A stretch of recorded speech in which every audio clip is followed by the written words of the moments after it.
It's at 38 Horizon Drive. The neighbor has reported sounds of screams and a bright flash, something that's akin to a sun or a star, according to them. He then leans forward and flips the folder open, unveiling the house. You can see that it's a kind of a large mansion. It has windows in front completely. It almost looks like it's almost completely made of glass.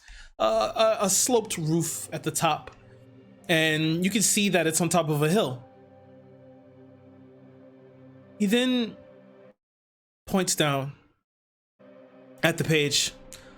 Although the NRPD are trained to handle shapers, they have deemed this too far above their pay grade. Apparently, they're unable to enter the house to even perform a proper investigation. And that's, well, where we come in. So I want you, unfortunately, to go in, find out what happened, to everyone inside, find out what's causing disturbance, and if you can, bring it back. Oh, and before you leave, if you need any equipment, please don't hesitate to go see Esmeralda at the armory. She can help you get outfitted with whatever gear you may think you need. As he says that, he kind of looks at some other pages and then looks back up. His eyes kind of narrow and he takes his glasses off. Actually, who the hell are you? He looks first toward Felix J. Bixby. Please describe your character. You see me.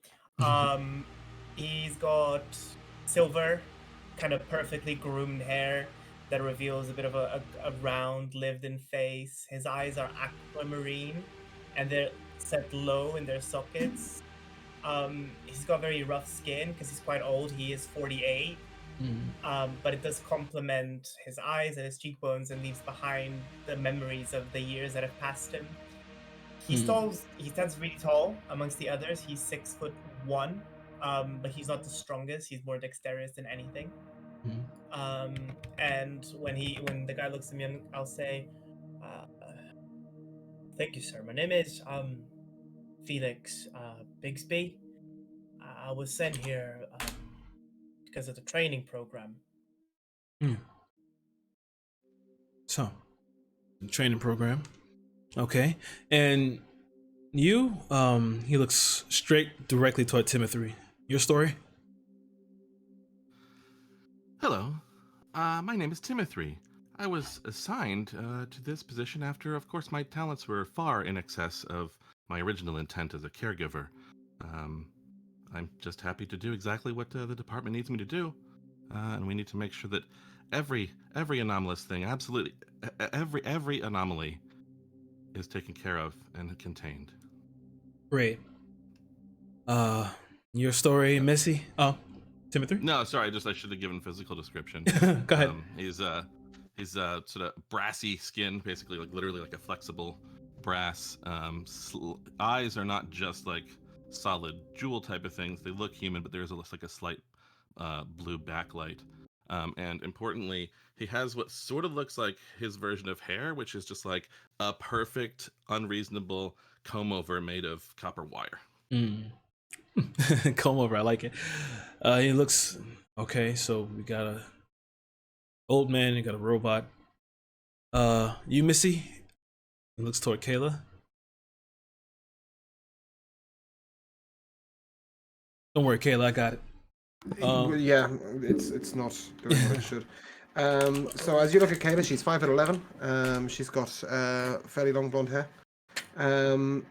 She has bright green eyes, and she wears a forester's cloak, tied by a golden sort of insignia that was given to her from her mother, denoting her as a sheriff of Ringsgold.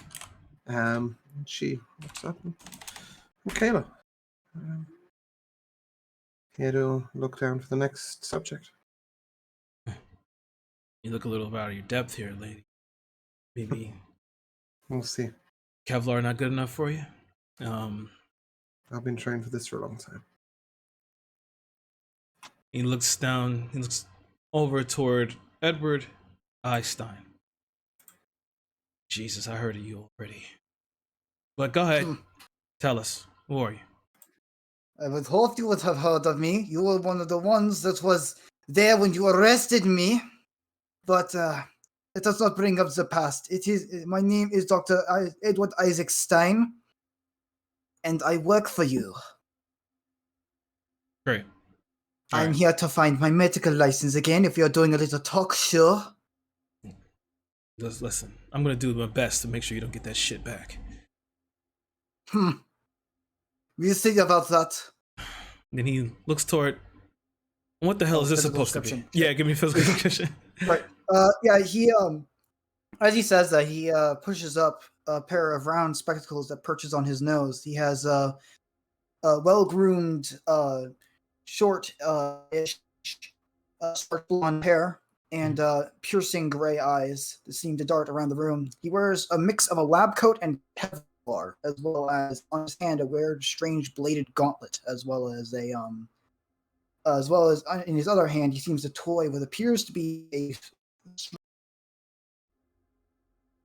few strange bottles attached to almost bandolier across his chest, one of which is a gun and glowing a bright green.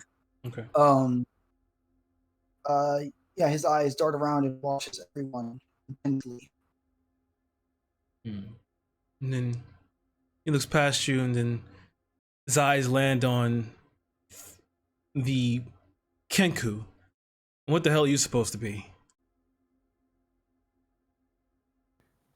Okay, so Thrain looks, he's about 5'6". He has a black scythe, but the actual blade is a very dark gray. And he has a black cloak with a hood that's over his head, but not like obscuring him or anything.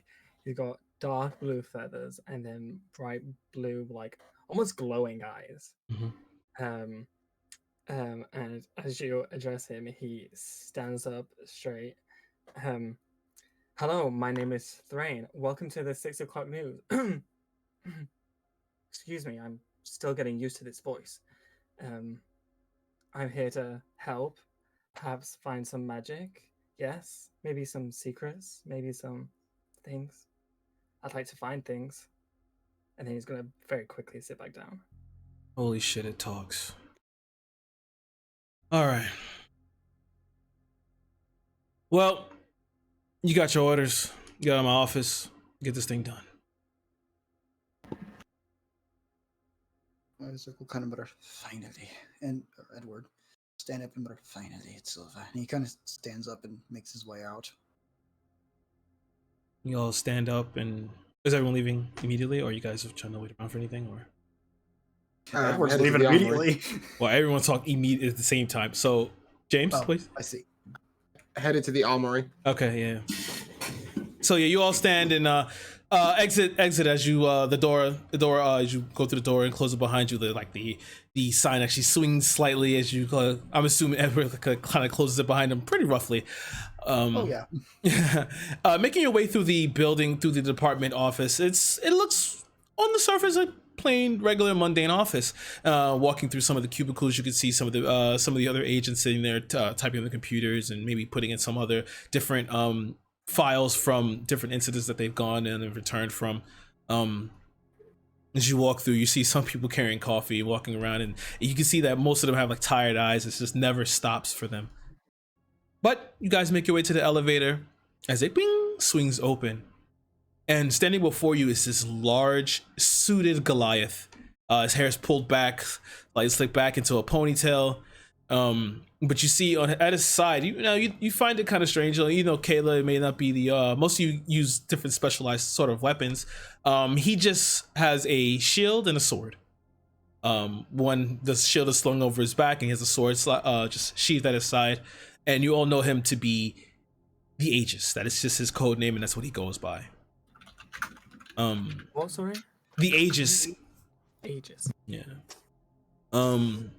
Edward, you would definitely recognize him because he is one of the two that came to apprehend you. I'll kind of give him a glare and say, Aegis. Edward. Staying out of trouble. Possibly. What about you? I just came back from incident 255. But yeah. Heading to incident 425. Okay. Don't do anything I wouldn't do. If I did things that you would do, what good would we be? You do make a point. Rudely and get into the elevator. Okay, yeah. He kind of just lets you slide by as you guys all pile into the elevator, and you hit the button for the second floor. It's like boom, doors close as you kind of fall, begin to descend, and you can hear this version of The Girl from Ipanema as it plays as you as it make your way to the second floor. Bing, it swings open as a few more agents begin to go past you as they begin to get on the elevator just as you kind of get by and you hold it open, and you make it down to you pass a few corridors as you come to armory. Bright and not bright but big letters. Whoever opens the door first, you will see immediately like there is a like a plexiglass shielding, and then there's like grates and like different cages in front, barring anyone from getting behind there. As you can see further back, you can see that this place seems to stretch further, and there are so many different types of all types of equipment on the shelves here. And as you're kind of waiting around, just kind of waiting for a bit before this little halfling pops up, red hair in a bun, eyes bright green. Hey guys, you going on an incident today or any missions? Yes. Out of character, do I recognize this halfling? As in my backstory, I do work in weaponry here. Yeah. This is Esmeralda. You definitely know her. Okay. Esmeralda. Yes, indeed, we are going on a mission. Oh, this is your first one, right, Isaac? I mean, sorry, Edward. Yes. I kind of give her a glare. She kind of like mouses back a little bit. So what you guys need today? Here are the requisition forms, and she passes large stack of files. Here, if you're gonna take anything out, sign it. And if you lose it or break it, it comes out of your pay. I made my own thing. It's in my office. I will go grab it really quick. Sure. Go on. And I'll grab a prototype shield which I made, which is just basically a shield. Okay. Anybody else? I'd like to grab whatever the closest thing to studded leather armor is in the room. So she kind of turns around for a second, and just like wheels her chair back. She's like a kid in a candy store, just enjoying herself while she wheels back and makes it to one of the shelves, and when she realized she couldn't make it, she mage hands up and grabs this Kevlar vest, sits down, and then wheels back and puts it on top. Here you go. I'll take my cloak off, put that on, and then put my cloak back on. And then I'll pick up a longbow and arrows. I don't know if this is something that they would have, but it's more something that I would have. So I don't know if it's probably the bow that I brought with me. What you see is like a composite longbow, so series of dials and wheels to allow me to fire it, and steel-tipped arrows. Here you go, Miss Kayla. That's me sorted. Anybody else? Does anyone know how long it might take us to reach the incident location? It takes me some time to integrate armor into my body. I mean, it should be in the folder, possibly. It depends on where you're going. Basically, do I know if I have time? Because it takes, as a Warforged, you gotta take an hour to put armor on. Yeah, you have more than an hour to get there. Well then, I would like to have a shield, and if possible, some breastplate, but whatever you have. You can do that. Slides back, comes back quickly. She comes back with like this. It looks slightly futuristic. It's mostly like a like sectional plate. And then it kind of just it forms into a vest that you can kind of just strap on and clip on at the sides. Here you go. Thank you very much. No problem. Anybody else need I come anything? out of my office. Sweetheart, I don't suppose you got some half plate in there back, do you? Most definitely. Same deal. Wheels it back. Just puts it on. Like there are varying degrees of like a vest, but some have more reinforced plates than others. So she gave you essentially it's equal to a half plate. I'll take a shield and a rapier if that's all right with you, sweetheart. Sure. Because the shield, and you see that she returns with like these two like little small like one is like a small cylinder, and the other one is looks like more like a box. And then she says, "Well, here you go," and slides it over to you. Sweetheart, I'm not trying to play dumb here, but that don't look like a shield. Click the button and turn the nozzle on that one. The button. Yep. As I come out, I Oh, recognize my alright then. design. You click the button. You click the button. It opens up into a large shield. You have to kind of catch it in your hands. Whoop-de-doo, would you look at that? Mhm. Didn't have none of this back when I was young. Would have saved me some trouble, wouldn't it? Probably. Do you have a car we can rent, sweetheart? Oh, if you go down to the garage, I'm pretty sure they'll provide you a car. All right, then. Bless your heart, and thank you for the help you've given us today. And I'll give her a gold coin. Oh, thanks. Thank you. You, sir? And she looks over to Thrain.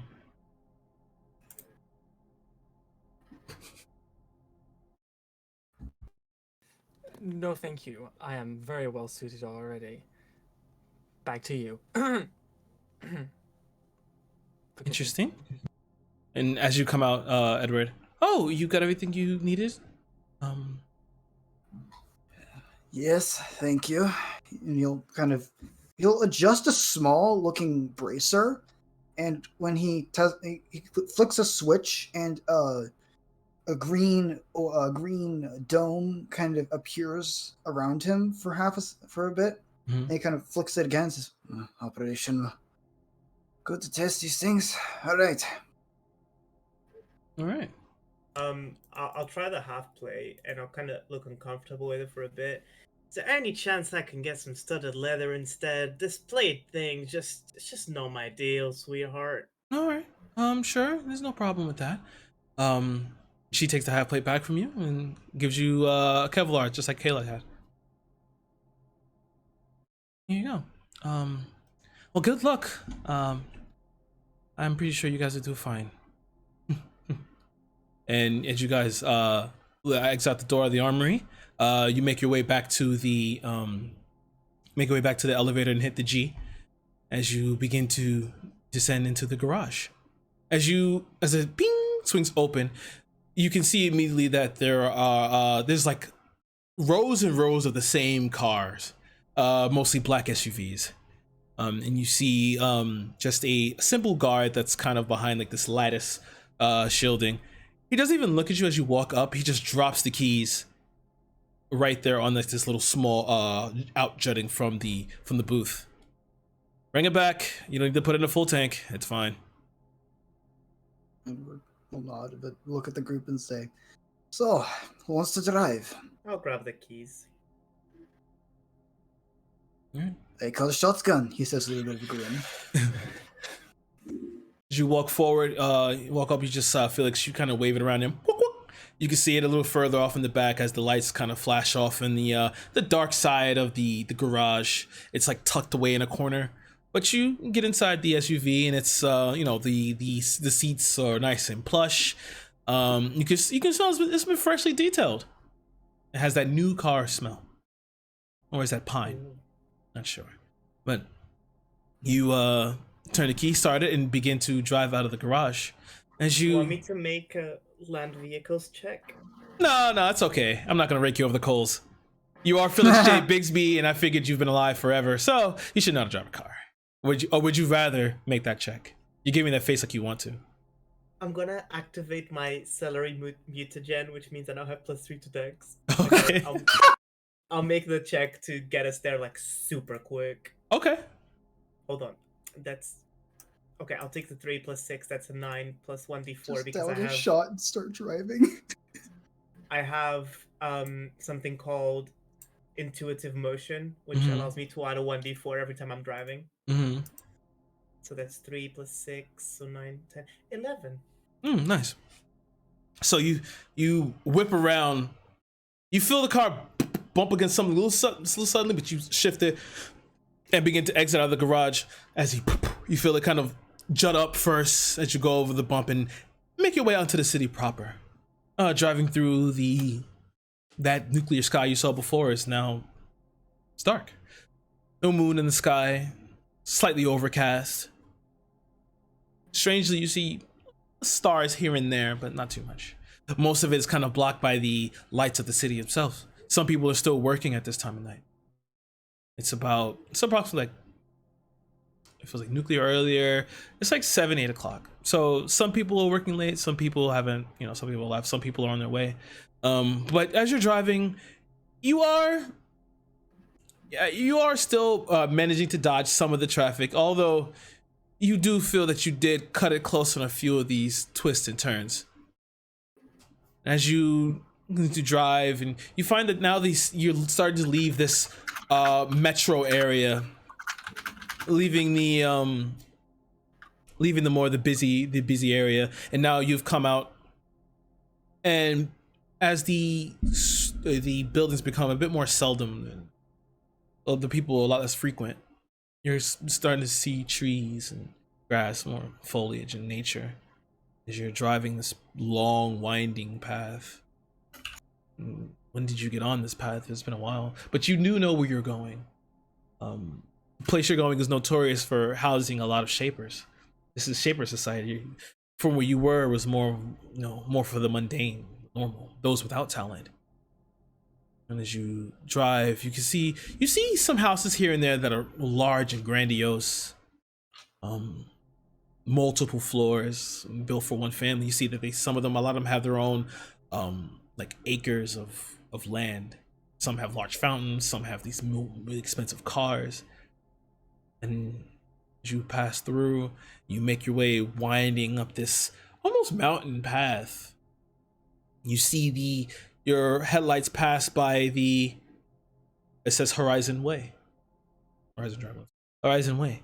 As you drive up, you can see in this darkness the red and blue flashing of the NRPD lights. As you pull up, you see that a lot of the cops are kind of standing around. Most of them have their hands on their hips, kind of looking around, some looking at the house itself, the house that is the subject of what you're here for. They're kind of just looking and talking to each other. You see a little bit further over to the right, the neighbor's house, who you assume called in the disturbance on top of the chief. You look and see standing at the porch, and you see an older policeman standing there. His hair is slightly pulled back. You can tell it's pulled back because he has his hat in his hand, and he kind of runs his fingers through his hair for a second. So you can see he's like kind of frustrated, and then he puts his hat back on and begins to walk away. And he sees you as you park the SUV, and you can see he's making a beeline toward the truck. Do you want to mention during the travel, or when they started arriving, when we saw the lights, Dr. Edward would have started getting prepared, drawing a few syringes, mixing oh god, what's her name? Elixirs, the potions? No, Felix. Okay. Felix, who's driving, you would have happened to see out of the corner of your eye him like mixing strange liquids together in the passenger seat and putting them in small vials, which he then put on his bandolier. But anyways, yes. Sorry. Okay. No problem. I'm gonna lean out the left window and just place both hands out in front of me. Now, Viserys, come. And a small blackbird appears in my hands, and I'm going to send it out the window, sort of to circle round through the night so that it's not really visible, and to just perch at the moment on top of the building. Okay. It's on the roof.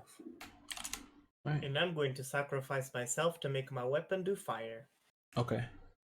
Bonk. Oh, so now your weapon does fire, but you're dead? No, only 1d4 damage. Just the way you said that, I'm going to sacrifice myself. A worthy Damage. sacrifice. A duty Double honorably 100. served. I will jump out and go to speak to the officer who's coming over. Okay. Isaac will follow. Sorry, Edward. Good evening, officer. All right. Wonderful work you've done here tonight. My associates and I are here to help out if we can. Can you tell us what's going on? Yeah, we can't get in this fucking house. This Have you tried unlocking the door? no shit, Sherlock. Caleb walks off. Okay, Kayla walks off. Where the hell? Okay, fine. Yeah, every time we open this door, it just takes us back outside. That's certainly unusual. I'm sure you did what you could. What did you hear from the neighbor who made the report? Well, Mr. Ray went back there, said that he heard screams, and then it was a flash of light. Not sure what to really make of that shit, but yeah. He said it was bright like a star or some type of sun, something. What is the history of this building? When was it made? Who is the current occupant? I need records, man. All right, well, relax, first of all. That was all in the report. You didn't get it? It was in the file. I might have skimmed it. Oh, makes sense. This is the Traver residence. Belongs to Lathan and Kayla Traver. Keela Traver. They have a son named Tobias. And this is their house. Have you been able to get in contact with this Tobias? I'm sorry, you cut out. What did you say? Have you been able to get in contact with this Tobias? No. We assumed he was in the house. We can't even get in. Edward will stroke his chin in thought. Anyways. Yeah, as Kayla heads off, can she detect a planar portal within a mile of me? Anything interdimensional? You definitely feel something. You feel that akin to that from coming from the house. So I get the exact distance and direction. It's the entirety of the house? Sick. That's exactly what I was hoping. So I would like to send Viserys to look through the upstairs windows. Okay. And just sort of peck at the windows, see if any of them appear to be either ajar or at least possibly unlockable. As he goes up, and it's one of those windows where like it's not like a lift, but it's a latch that you have to turn in order for the windows to open. Mm-hmm. So Perfect. You look is in there. He sees nothing. It's mostly darkness. The house is dark.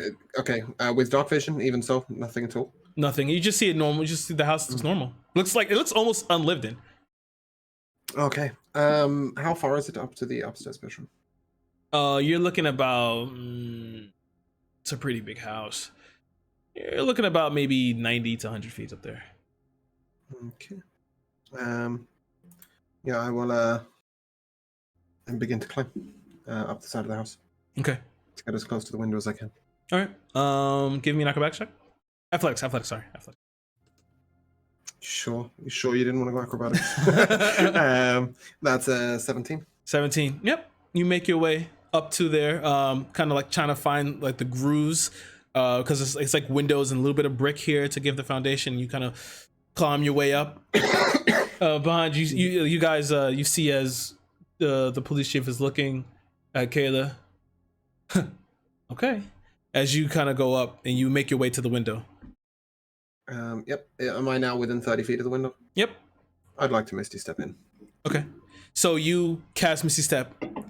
As you cast Misty Step, you see yourself going into the house before you appear right inside of the front of the window. Perfect. Okay, brilliant. I'll come back down to the party. Okay. And you just make it back down.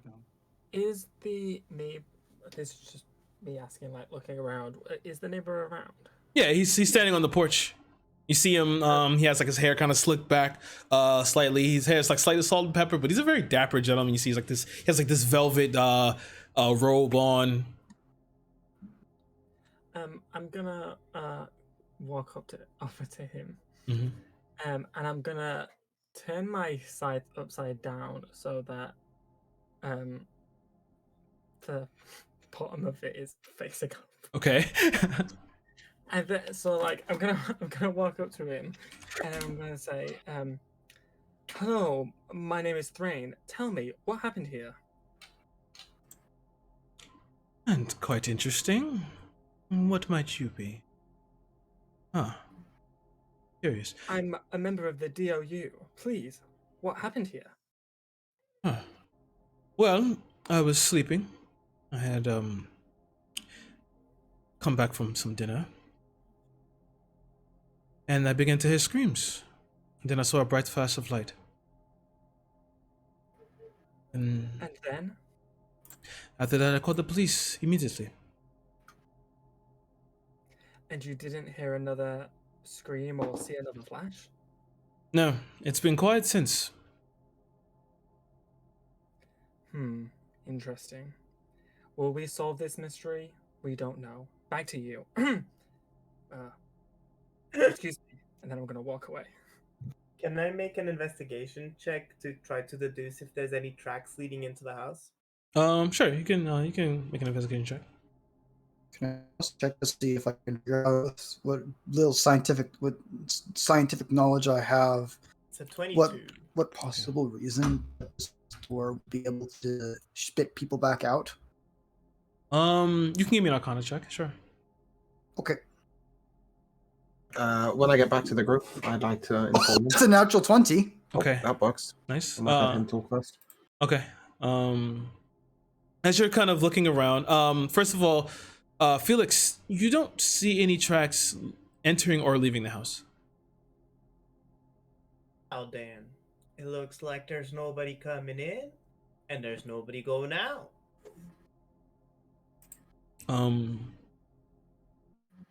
For Dr. Edward, you immediately realize that as you step up and begin to examine all the clues that you've already gathered, that this isn't that this is of course something temporal. There's no other way to explain it. But you also have seen something like this before. You know that Shapers like to use magic, of course, as a security system. It seems for whatever this is, it seems that, or whatever happened, has tripped the security system. And this is to stop all manners of people entering. But you also know with your natural 20 that there's also possibly a way to shut it off just in case it was to initiate by accident. Okay. Would I know where I could find that and turn it off? You wouldn't, because all security systems are That's different. fair. Yeah, they're all different. Yeah. Okay. Um, I will report my findings to the captain or whoever's in charge of this. Isn't that us? Yeah. Pretty much. Is it? Oh, Mhm. Yeah, that's Well, us. part to the party. Yeah, and at that point, I would like to say, yes, it's most definitely extra dimensional. I can take a look from a different perspective, possibly find us a way in. Considering that I already used some investigation, would I be able to pinpoint where the fill switch is? You can try and give me an investigation check, but it'll be a high DC. These are usually really well hidden. Yeah. So finding these are. Yeah, I'm sorry. Go ahead. I'd like to step into the ethereal realm Okay. and then take a walk around and see whether I can see something. Because in the ethereal realm, obviously, the magic carries through, but the physical items don't. Mm-hmm. So and see what I can see in terms of a switch that might help me turn it off. Okay.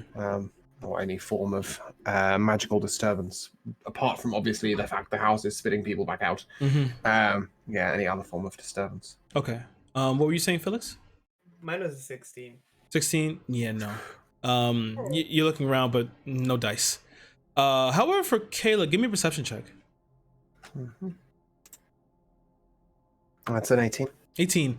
As you're walking around the ethereal realm, just taking a small little gander around, your eyes kind of peer upwards as you look toward the sky. Mm-hmm. And you can see that there are stars here, but however, as you look at it, it seems as if the picture, like as if the stars, the sky itself has been split slightly. Can I take a closer look? Mm-hmm. You begin to slightly with ethereal. You can go vertical as well, right? Yeah, that's why. Yeah, that's why I'm here. Yeah. I like this. It just costs me an extra foot of movement speed for foot, so it's just half my movement speed. Okay, yeah. So you take your way to get up there. You get up to the roof. As you begin to slightly look, and you see there's a slight little like the sky itself. It looks like I said it's been split. Like it's like you're looking at a mirror, and it's just the image is just sectored. And you look and you see the star patterns don't line up. Okay.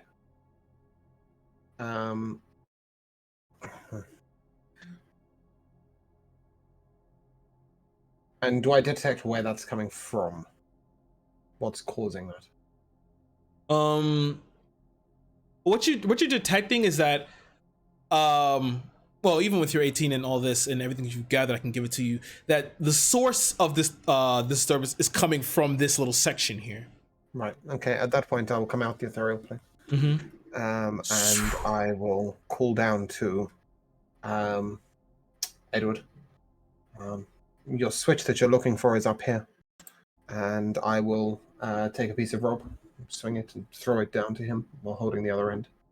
So that I'll he has a way to chuckle climb. and kind of reach down to my feet and flick. Edward, and with a Evan, you lagged out to shit. Yeah, you lagged. Oops. Try again. Sorry about that. I'll chuckle and say, "No need," and I'll kind of reach down and flick a switch on both my boots, and with a spurt of flame, I will rise into the air with my rocket boots. Okay. These are winged boots reflavored, by the way. Okay. And I will leave the rope down for anybody else who wishes to use it.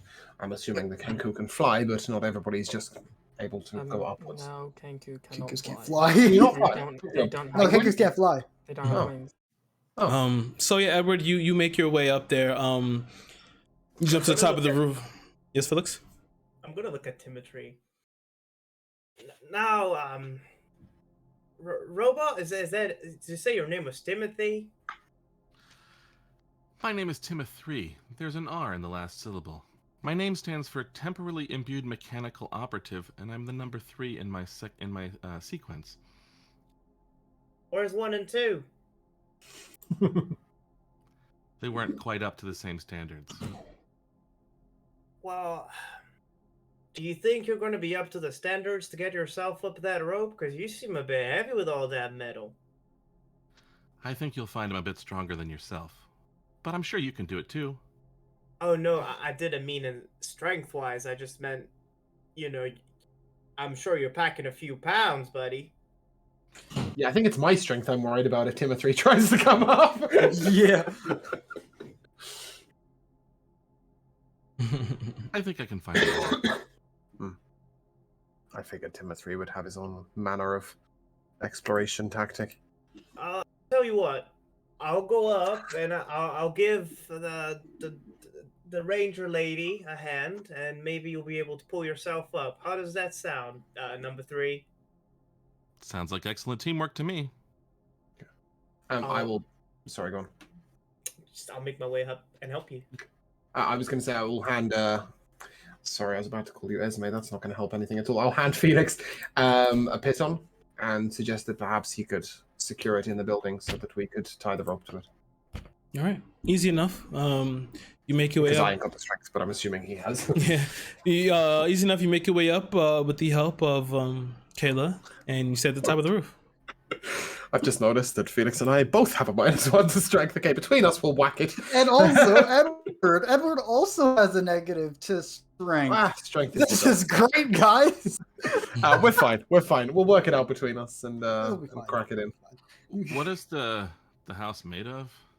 It's mostly made of like concrete and like you got like brick and mostly glass. Like the whole entire front is like glass. So definitely not much to grab on. Well, I'll test going up their rope. Okay. But, if it seems like I'm going to yank them down or their piton by the time I'm up a few feet, I'll try something different. Give me an athletics. Yeah, sure.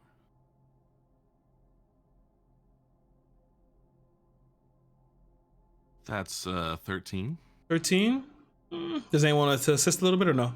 You guys just kind of Try. let Timothy I'll do his try thing. and give the help action. Okay. Yeah, we're all kind of. Okay. Make it with I've given advantage. her help. That was my help.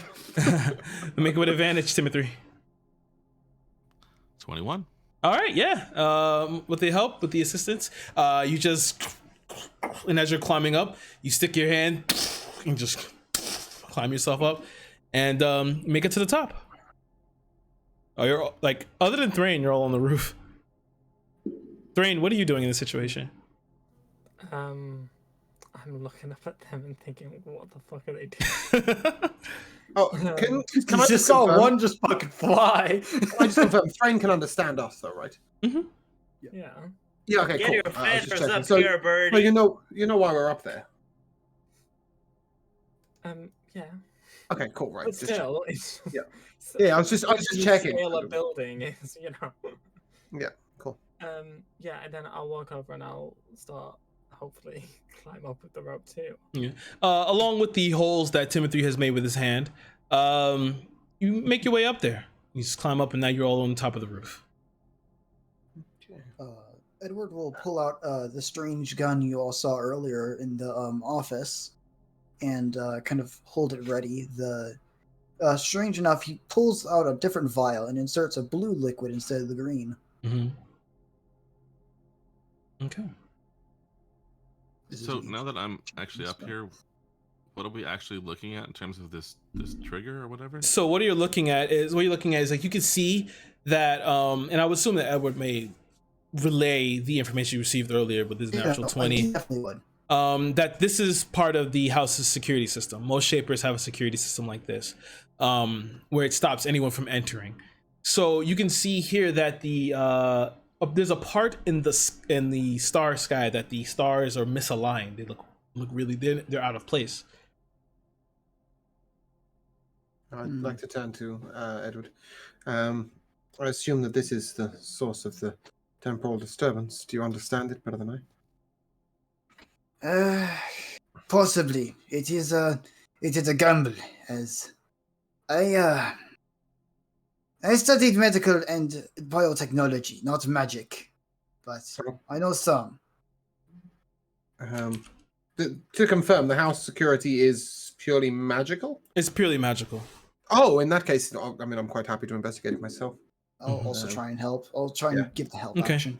I thought it was technology, which is why Kayla was like, nah, I'm alright. No. It's purely magical. So just won't even. I'll just go off your basic investigation. As you look, you kind of think about it, and then you reach your hand forward and realize you touch something warm, and then you slightly shift it. And as you do, the stars themselves shift.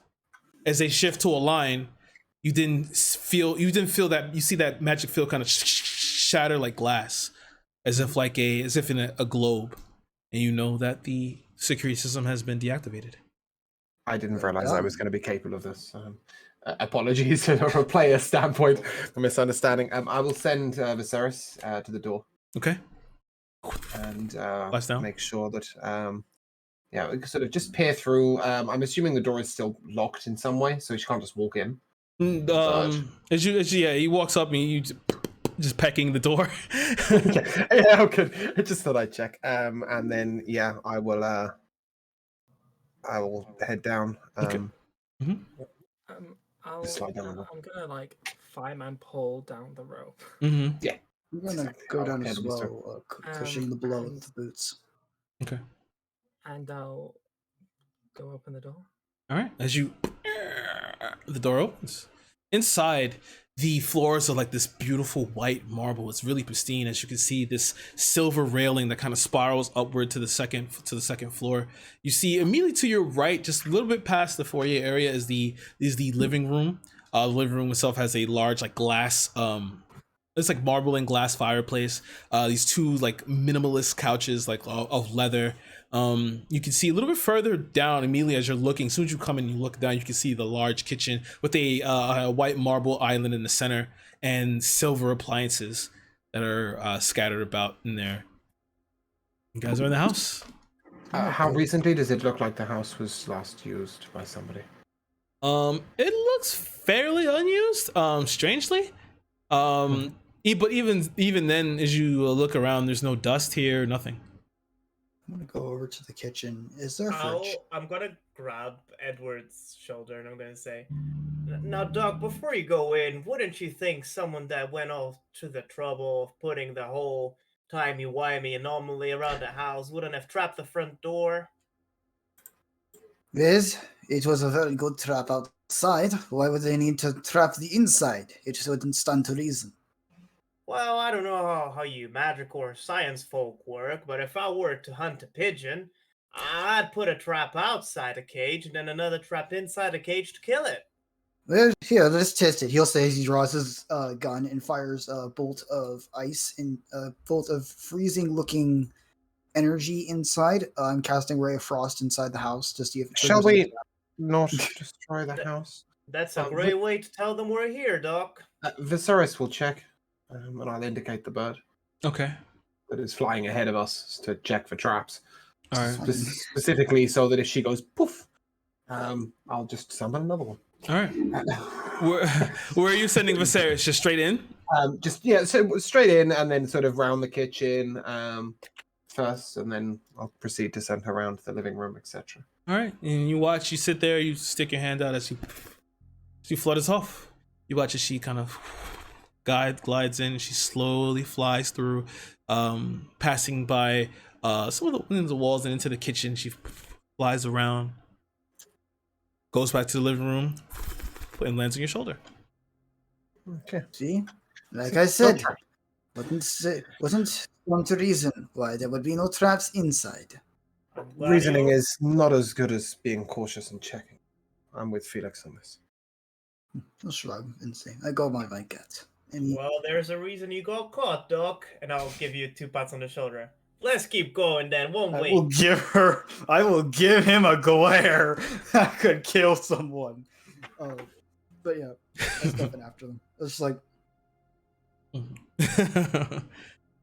So, where's everybody going? Timothy, Thrain. I'm heading for the kitchen. Just I think I will go upstairs. You gonna go upstairs? Okay. You begin to head upstairs. I'm going to Timothy, the kitchen. you going to the kitchen? No, it's fine. You going to the kitchen? No, I'm going to the kitchen to raid the fridge. Okay, that's fine. Timothy. Yeah, well, I guess time-wise, as if the neighbor said he had come home and gone to bed already. Yeah, I think I'll go upstairs as well. Okay. Caleb. Do I still detect this portal? You detect. Yeah, there's a portal here somewhere. Distance and direction? It specifically says you magically sense the presence of a portal, the distance and direction to the closest planar portal within 1 mile. It's like my whole life is based around it. Yeah. Horizon Walker. You sense it upstairs. It's upstairs, probably about maybe 40-50 feet from you. Okay, I'm just like to, in that case, just send the bird slightly before Thrain so that he doesn't walk into a trap. Okay, that's fine. And that's all. Rain, I'm in front. Yeah, but the bird, just to make sure that you don't get caught unawares so that we can keep track of you. And I'll tell the party. There is a portal upstairs of some sort, but its nature I don't know. Upstairs. Okay. As you're walking into the kitchen, Edward, you kind of look around and you see that the fridge, this nice silver double-handled fridge is like kind of into the wall, slightly in the wall, and you go over and open it. I need you to make a dexterity saving throw.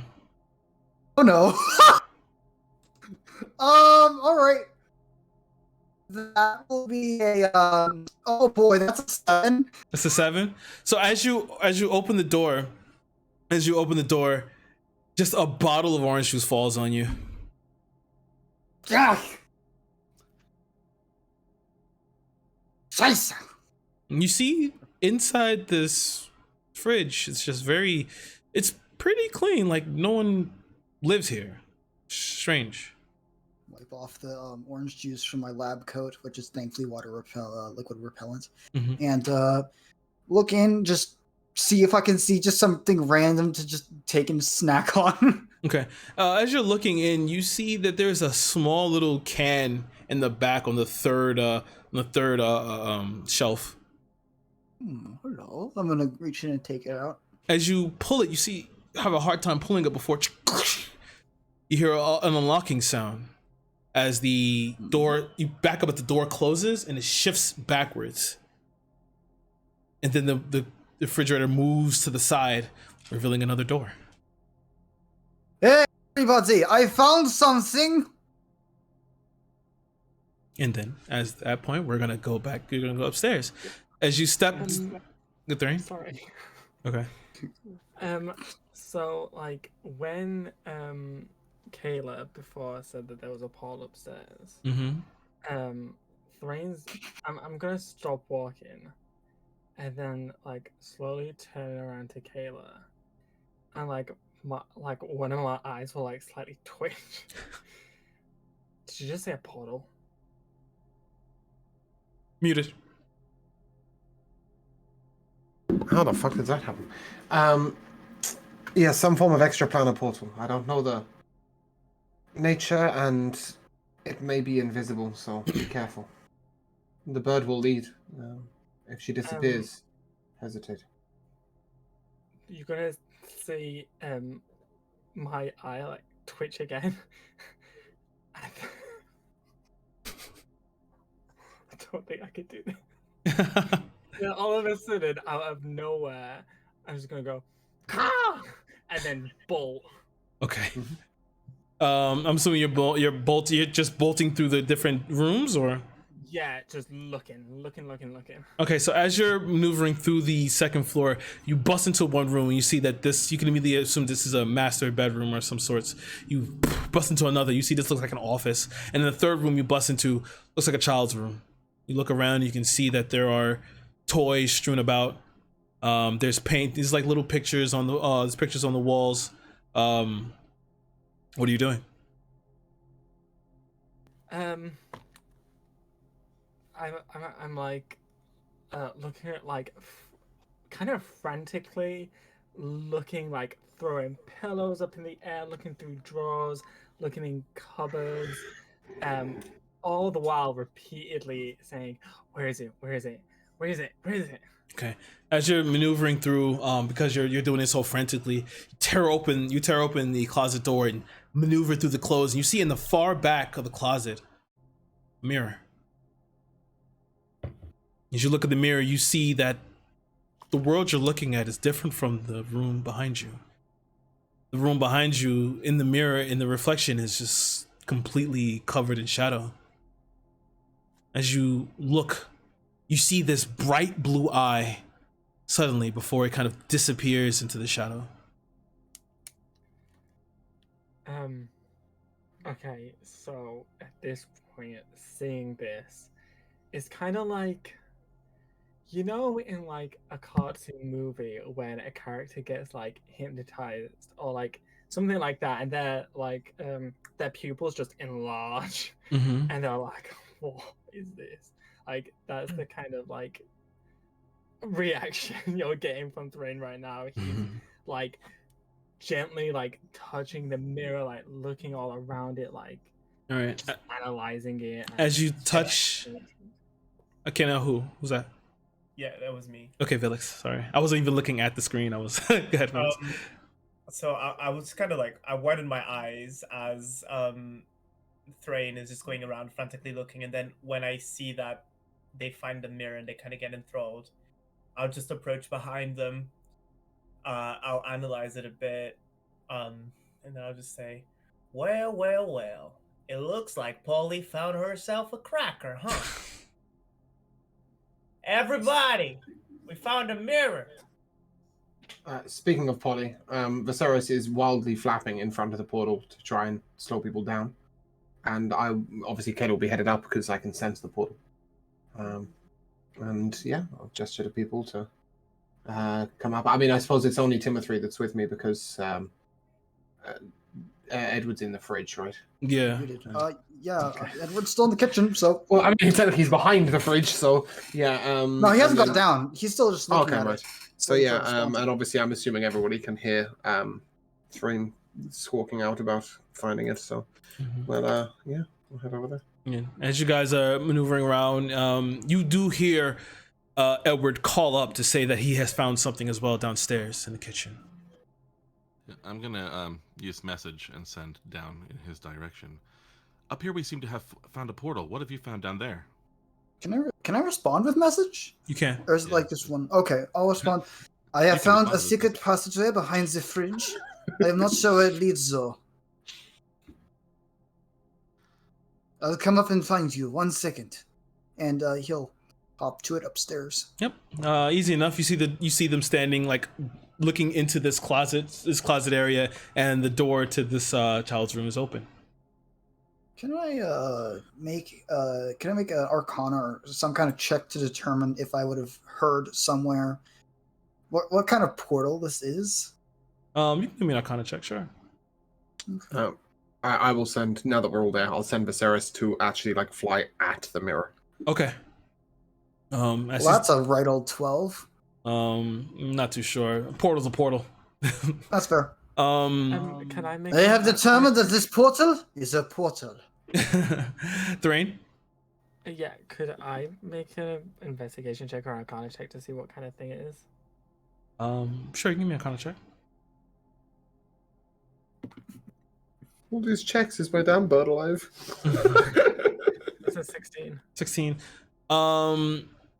Looking around, looking at this portal, kind of studying the mirror itself, you kind of inhale the arcane essence of it, and you get two things.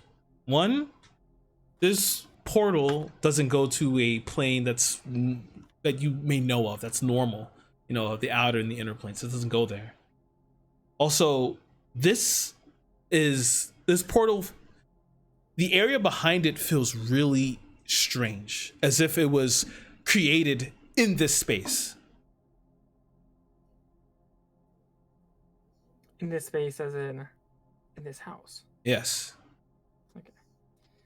I will tell everyone that. And I mean, I kind of want to see if this bird goes through it, and if it does go through it, this bird will be following. Oh yeah, there's Viserys. She disappears into the mirror. I'll dismiss her immediately. Okay, you go through. What? I'm not going anywhere. Did you say I'll you- dismiss. Oh, I'll dismiss her. Oh, sorry. immediately. Yeah. You must be mad. I'm not going to be the first one through, but I would like to take an I- action to grant myself some temporary HP. Sure. Just I, It however, doesn't seem to end. Thrain. I'm going to like a black like mist kind of like comes like around my body and then dissipates. I'm going to cast Mage Armor. Okay. And then I'm going straight through. Okay. Go over to Felix and say, I have something that could help you. If you need it, it will make you go faster. Keep your mind steady. Would you care for it? I have to ask first. That didn't sound healthy. I'm okay, thank you. Sorry, no, I said that to Felix. Oh, sorry, I thought you were just saying to all of us. Okay, yeah, no. No, I said that to Felix. Could you please repeat what he said? I zoned out for a good minute. Yeah, sorry, no, you're good. He basically just said he has something that can help you go faster and move quicker and keep your mind about you. But he Is has it to ask drugs? first. Kind of, don't not do no really. He says as he drugs. pulls out a small syringe. What kind of medicine is that, Doc? Yeah, he just jabs it into your shoulder. Doc, I didn't say it. I'm casting haste.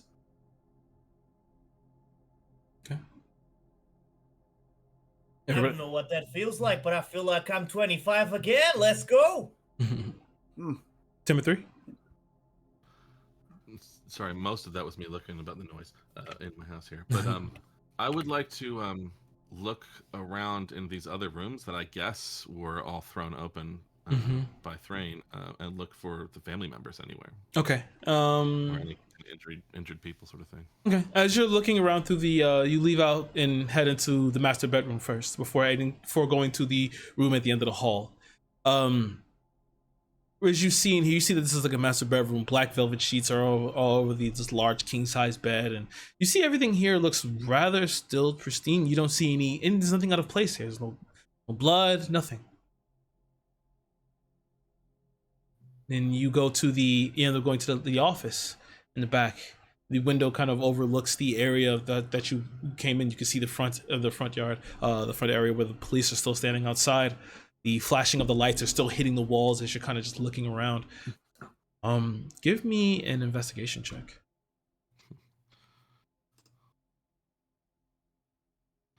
I guess it's okay when you roll good. 18. Okay.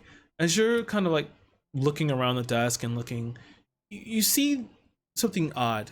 You see on the front on the desk itself is a picture of the family. You get to see them. But you see something a little weird on it. It seems like there's like a slight blurry, a slight disturbance on the picture. I'm gonna cast Detect Magic. Okay. You can immediately tell that this is an illusion-based spell. Interesting.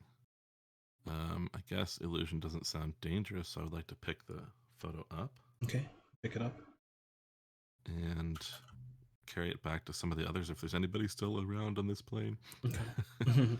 As you're walking back, and some of the light from the outside kind of like hits the picture, and then you see like a little bit on the wall itself. It kind of shows a bit of a light, as if the light is piercing through the picture. It gives it has like a blue sort of tint to it. Interesting.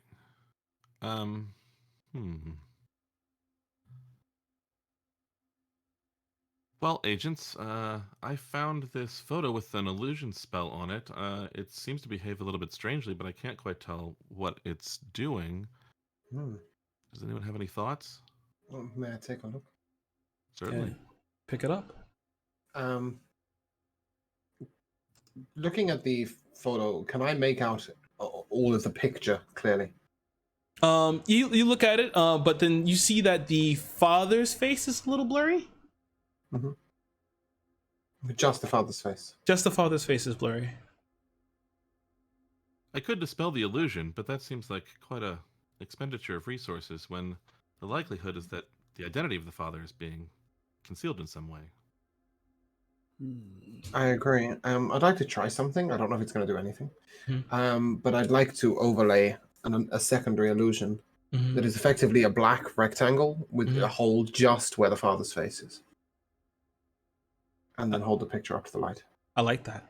So as you cast the illusion and look through, you see that it kind of forms a bit of a lens. And you're able to look through, and you kind of see this blue, like an indigo color. Does it look suspiciously similar to the eye that we saw coming through the mirror? No. Okay, right, just checking. No. It's not coming at us through the mirror. Give me an intelligence check. Yeah. Or you can give me an arcana. No. Either one is fine. Yes, that's more like it. That's a 14. 14. You know this is a lens that's normally used. This allows you to see hidden script. Okay. Yep, that would make sense. I will relay that information to the others. I don't know whether there is hidden script anywhere in particular, but certainly that is what this does. Just for the heck of it, now that I'm back in the region where everybody else is, am I getting anything else magical? I mean, I assume the portal itself is some sort of conjuration or whatever that is. But That's the main thing you're getting that's magical. In this immediate vicinity from from where you are. How long of the range is it for you? 30 feet, right? yeah, I think so. Yeah. From where you are currently, that's all you're getting right now. Sure.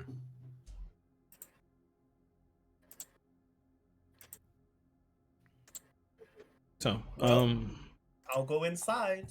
yeah, you gonna go in the portal? Yep. Okay. While you guys are still in the house, Edward. After adjusting a nozzle on my gun, I'll follow. Okay. So, I guess that we are going through. okay. Timothy, Seems that way. I will step through first. Okay. And check. And as I go through, I will make myself invisible briefly. Okay. It's until the start of my next turn. So that's 6 seconds. That's about 6 seconds, yeah. But it's literally just so the moment I get in, Mm-hmm. I can locate a place where I might be able to sort of To hide. not necessarily hide, but just maybe find cover or at least, assess the room from a better angle. Okay. And if I sense that I'm immediately in danger, then I will respond to that with something else. Okay. So Timothy, Kayla, Edward, you all step in. As you step in. Just to confirm, Felix and Thrain were already in, right? Yeah, they're already in. Yeah, okay, cool. I was thinking, shit, I'm sure we didn't leave someone behind. No, you didn't. Yeah, cool. As you step in, you all feel a sense of as if your stomach is in your throat. It's as if you kind of drop down, other than Timothy, of course. As you step through, it's really cold on your flesh, if you've like gone through just water. And as you step in, you see yourself in the house. The walls are still shadowed. And there's just a little bit of this moonlight pouring in. But you look immediately forward. You stepped in as if you're on the first floor, even though you entered in from the second. And as you look forward into the distance, you can see a green field. And as you look through these windows, green field. Yeah, a green field. Yeah. You look through the windows, you can see it looks like the rest of the house, except the house itself has exploded. You can see debris floating around and just floating in space as if gravity has no laws here. You can look forward. Is anyone stepping even further forward into the green field? Does anyone do anything? You still want to try and hide, Kayla? I am. Yeah, now that I see this, I instead would like to do something else. Okay. And I place my hands out in front of me and say, Korvik, come forward. And this will summon a small rat. Okay. And I would like to send him scurrying around to investigate. Again, mostly to make sure that we're not going to step on anything that explodes. Okay. But also just to sort of get an idea of what's going around. So this is simply a bestial spirit, so it's not actually a beast. It's a spirity beast. But yeah, he's pretty quick. Okay. So he'll have a little sniff around. So yeah, as you, I'm sorry, Thrain, you want to? No, that was. Sorry. I was just going to say that. I mean, I think Thrain was been there for a little bit longer than everyone else, so he would have been like, fascinated by everything, like looking around. Like, you see that gravity doesn't work on like the debris of. You see, it seems like you stepped out and further into the house, as if you stepped in from the kitchen, but you stepped in through the front door. And you can see that the rest of the house has exploded. You can see it's like just debris floating around you. You look up, you see a clear night sky and a big new moon just shining its light over the entirety of the field. Yeah, so I would be walking around, like touching the floating debris. Like, this is fascinating, and just like in awe of everything around him. As you're just touching everything, it kind of just hits the rock, floats, hits another one as they kind of just spread off. Edward, you want to say something? Yeah, I was gonna watch the rat as it goes in. My plan for this being, I want to watch and see if I can identify if something happens to the rat. If I can identify what happened. As watching closely, basically. As the rat runs forward, nothing happens. It just scurries around. Okay. Then it comes back to and Kayla. I'll just no, I won't bring him back. And I'll keep sending him down different corridors, different areas of the house, and then once we've completely scoured the downstairs, I'll scour the upstairs. But at the same time, I would like to be looking through this lens of the photo. Okay. See if I can see any hidden script anywhere written on the walls or anything. Okay. As you're looking through the lens, you currently see nothing here. As you kind of see now, you can see a few things here that's in the field. First, to your right, you see a little bit higher, about 70-80 feet, are the staircase. It goes upwards into a corridor that kind of just terminates. And then you see a staircase that goes deeper into the ground. Okay, and once we see the staircase that goes deeper into the ground, I would like to turn to Edward. Does that staircase look like the way down you saw behind the fridge? Is it would it be where the kitchen was? Technically, yeah. yes. I must say, yes, it is exactly what I found. It behind the fridge in the kitchen. So, and based on where we are and the house's structural integrity and design, I'd say yes, that would be where the staircase I found would be. I'll send Korvik to the very first step down, Okay. and then turn to my much stronger, more battle-ready components, companions even, and say, it's up or down, but this path was hidden in the original house. Perhaps it means something, or perhaps we need to head back to where we first were. However, you said that the stairs up were floating 70 foot in the air, right? Yep. Yeah, so stairs down are looking easier than stairs up, in my opinion. Have you all stepped into this space? Yeah. Okay. As you do, you hear as if like the shifting of rock and the shattering of glass, and you see that the portal has closed. And then in front of you, you see you can see that this plane is more like a hill, and at the top of it is a singular, large, doubled wooden door.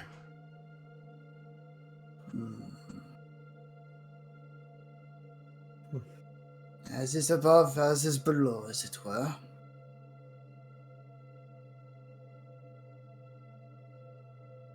What are we doing? We'll go up to the door.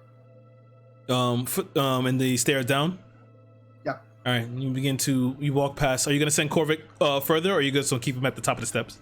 If somebody is going to go down the stairs, I will send the rat first.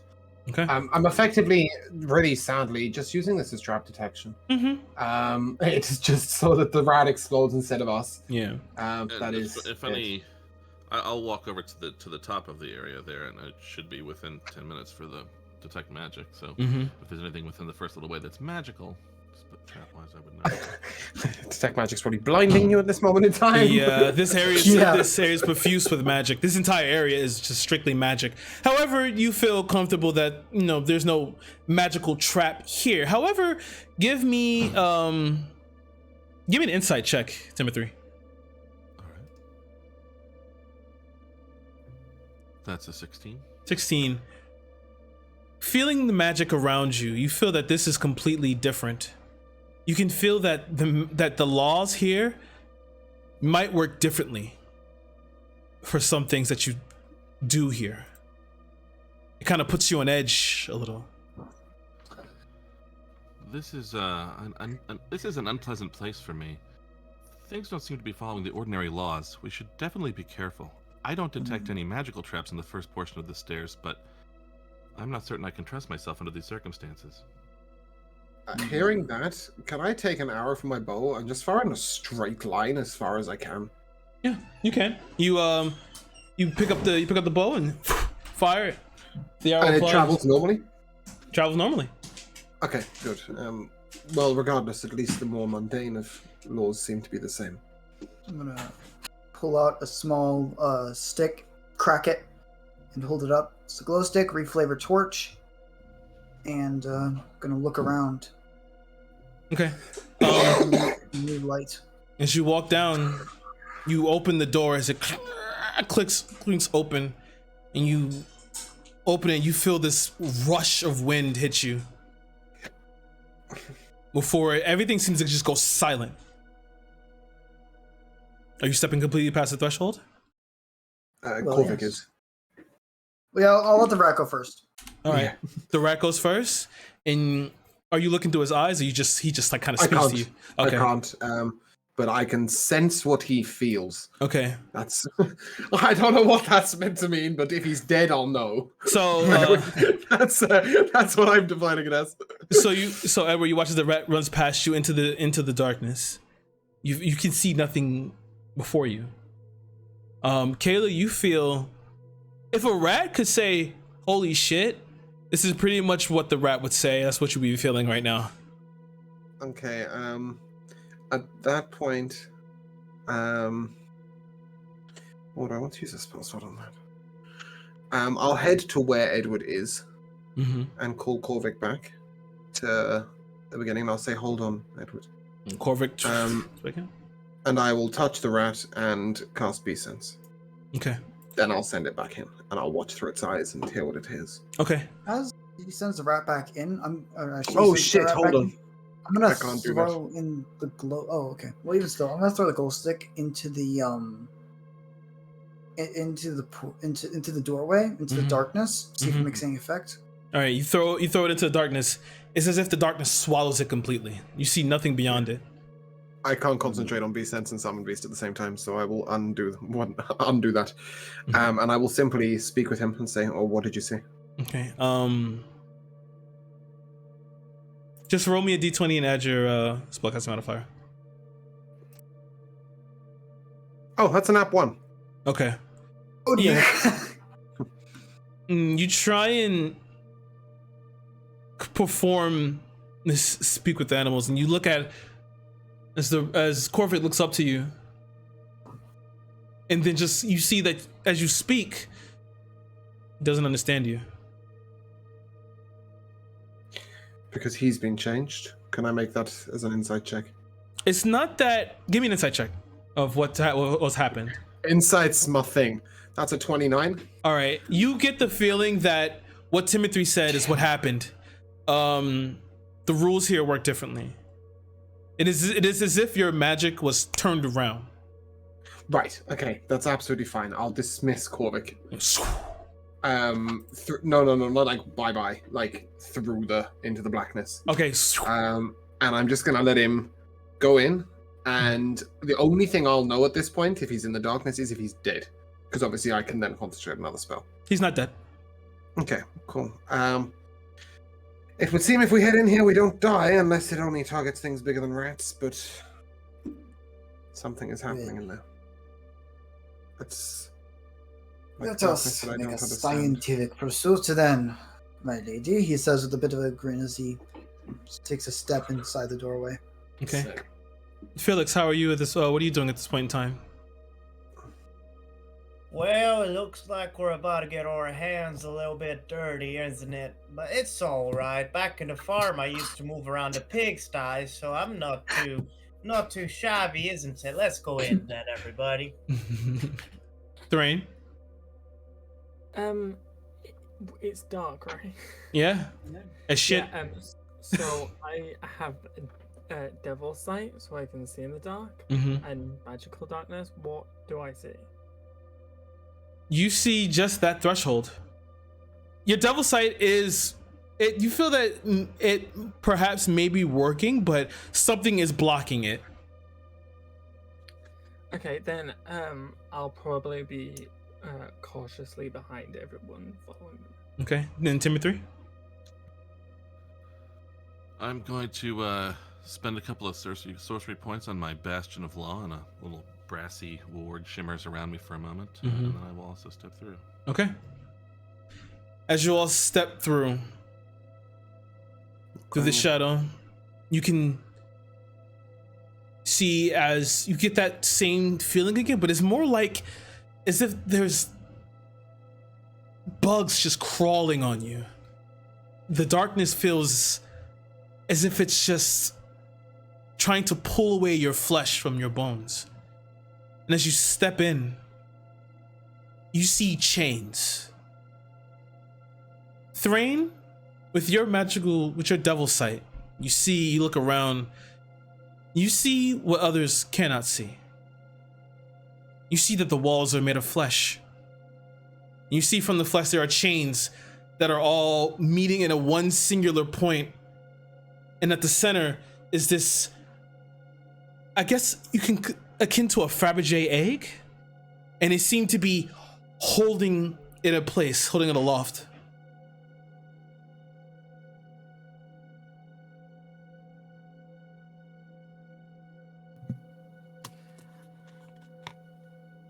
Boy, this call looks Seeing this, seeing this, I'm just gonna say, this just in: walls made of flesh.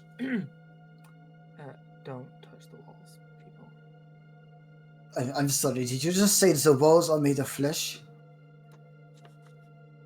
Can I hear them? Hear what? Oh, my companion's talking. I'm the other side of the threshold. Yeah. Oh, you said you went in, right? You went in, right? No, I didn't go in. I Oh, just you said can't hear talking. anything. Shit. I can't hear anything. Right, okay.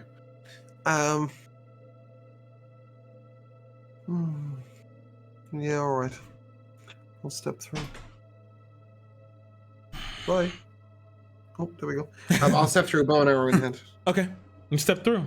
You see these chains that are like, they have a they have a distance between each of them, but they're all like, it's like if this room was like circular, or more like a orb-like room, the chains are meeting in the center and holding this Fabergé looking, maybe a different type of building. You're not sure what it is in the center, holding aloft just an empty black pit.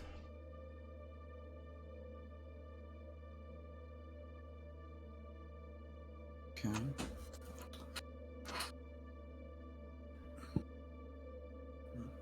So, what should we do?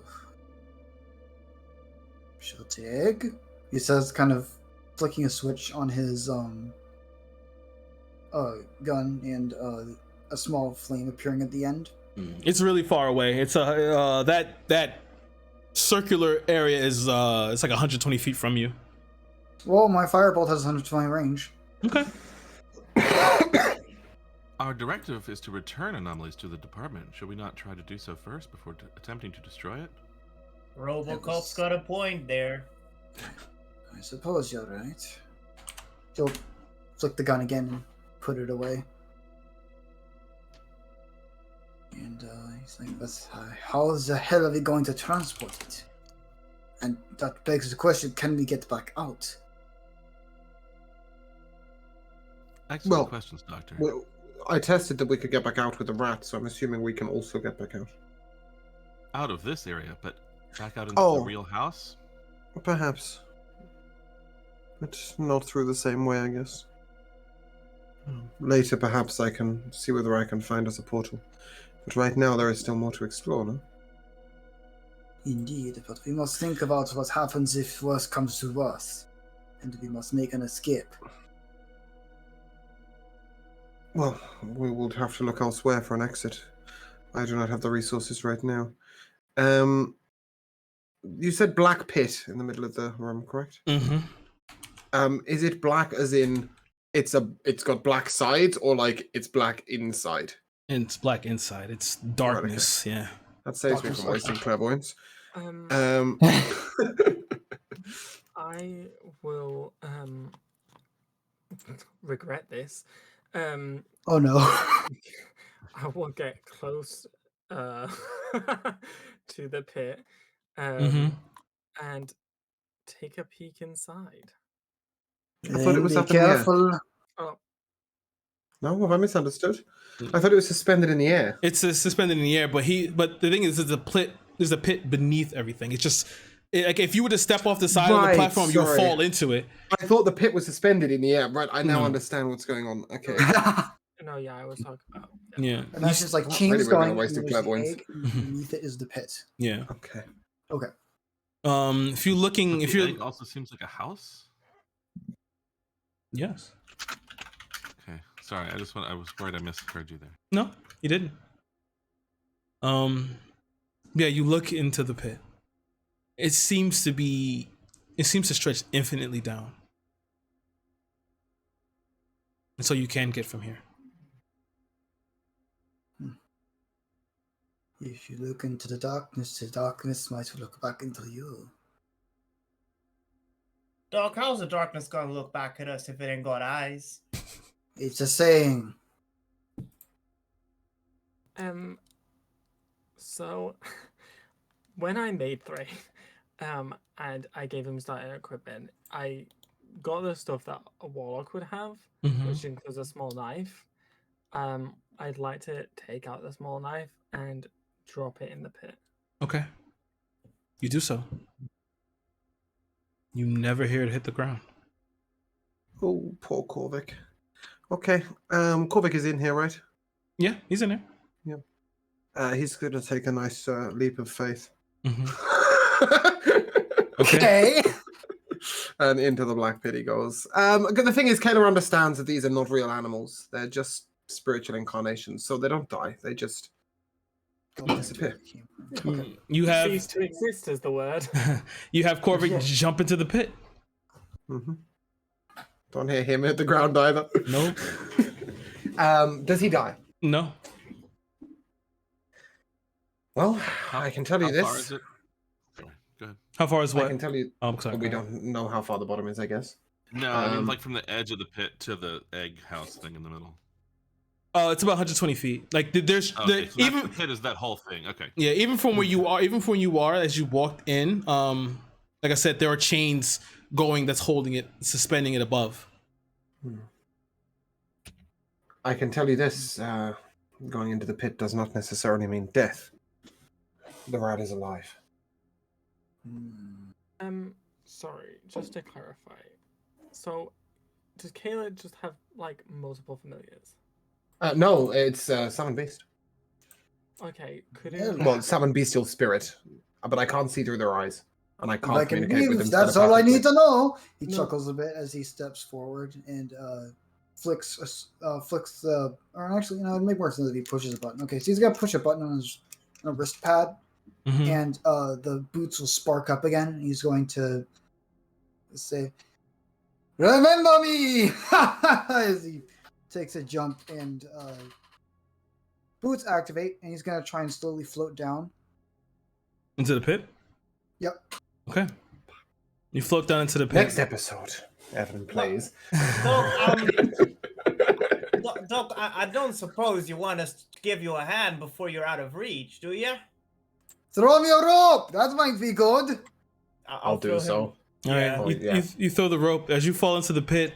You see the rope begins to slightly fall with you, but then you see it, Edward, as it slightly ends. And as you fall down, you feel as if now, as you watch as your boots kind of just shut off. Can I dive, like, grab the rope and dive so I can, like, grab him?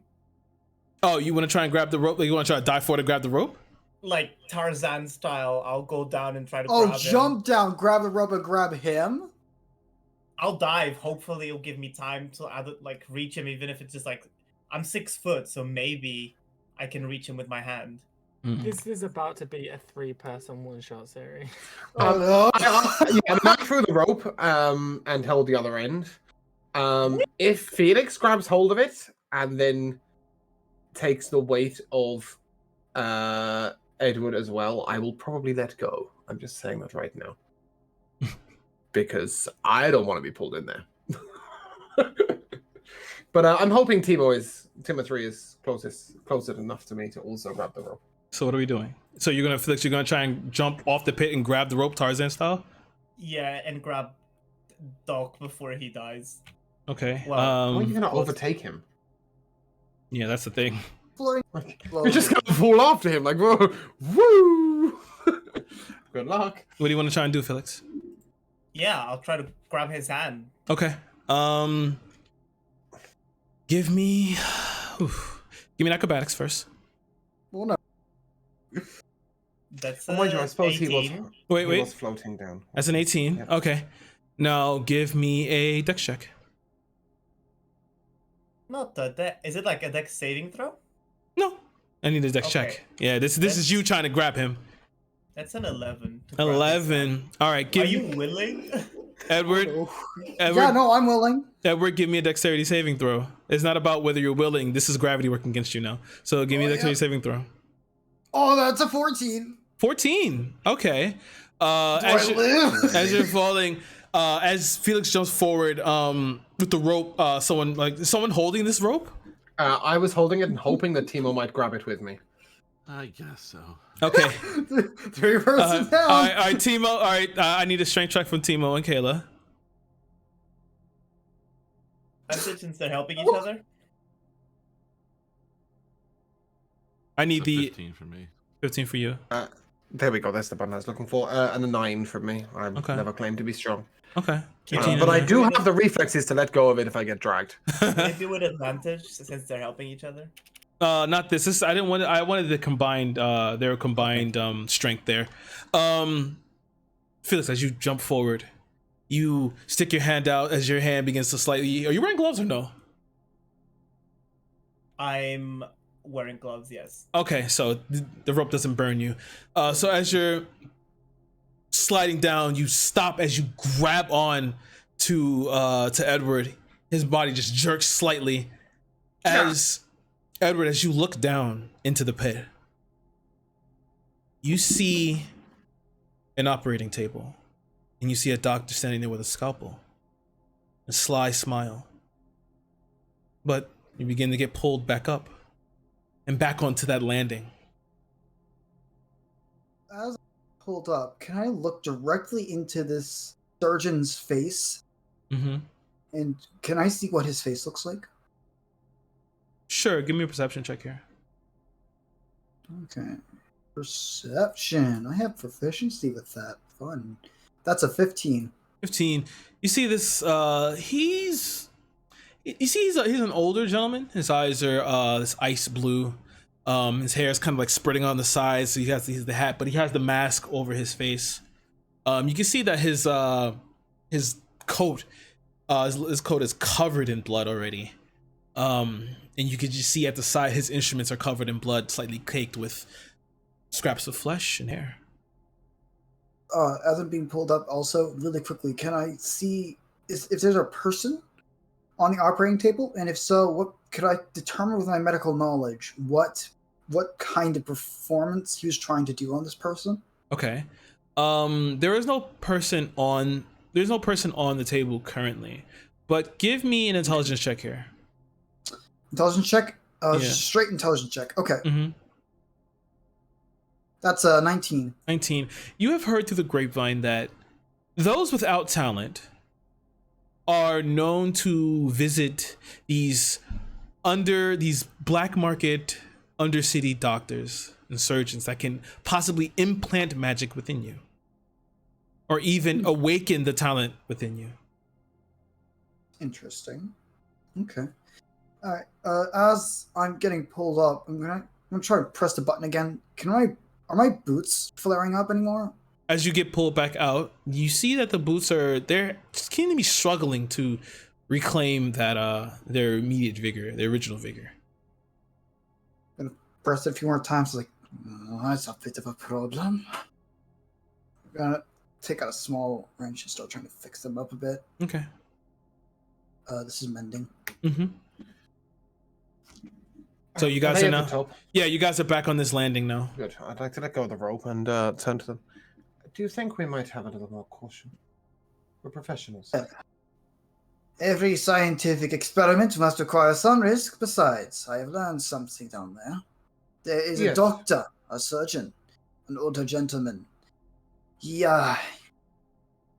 is performing some form of experiment, but there is no person. Lots of blood and hair and flesh, though.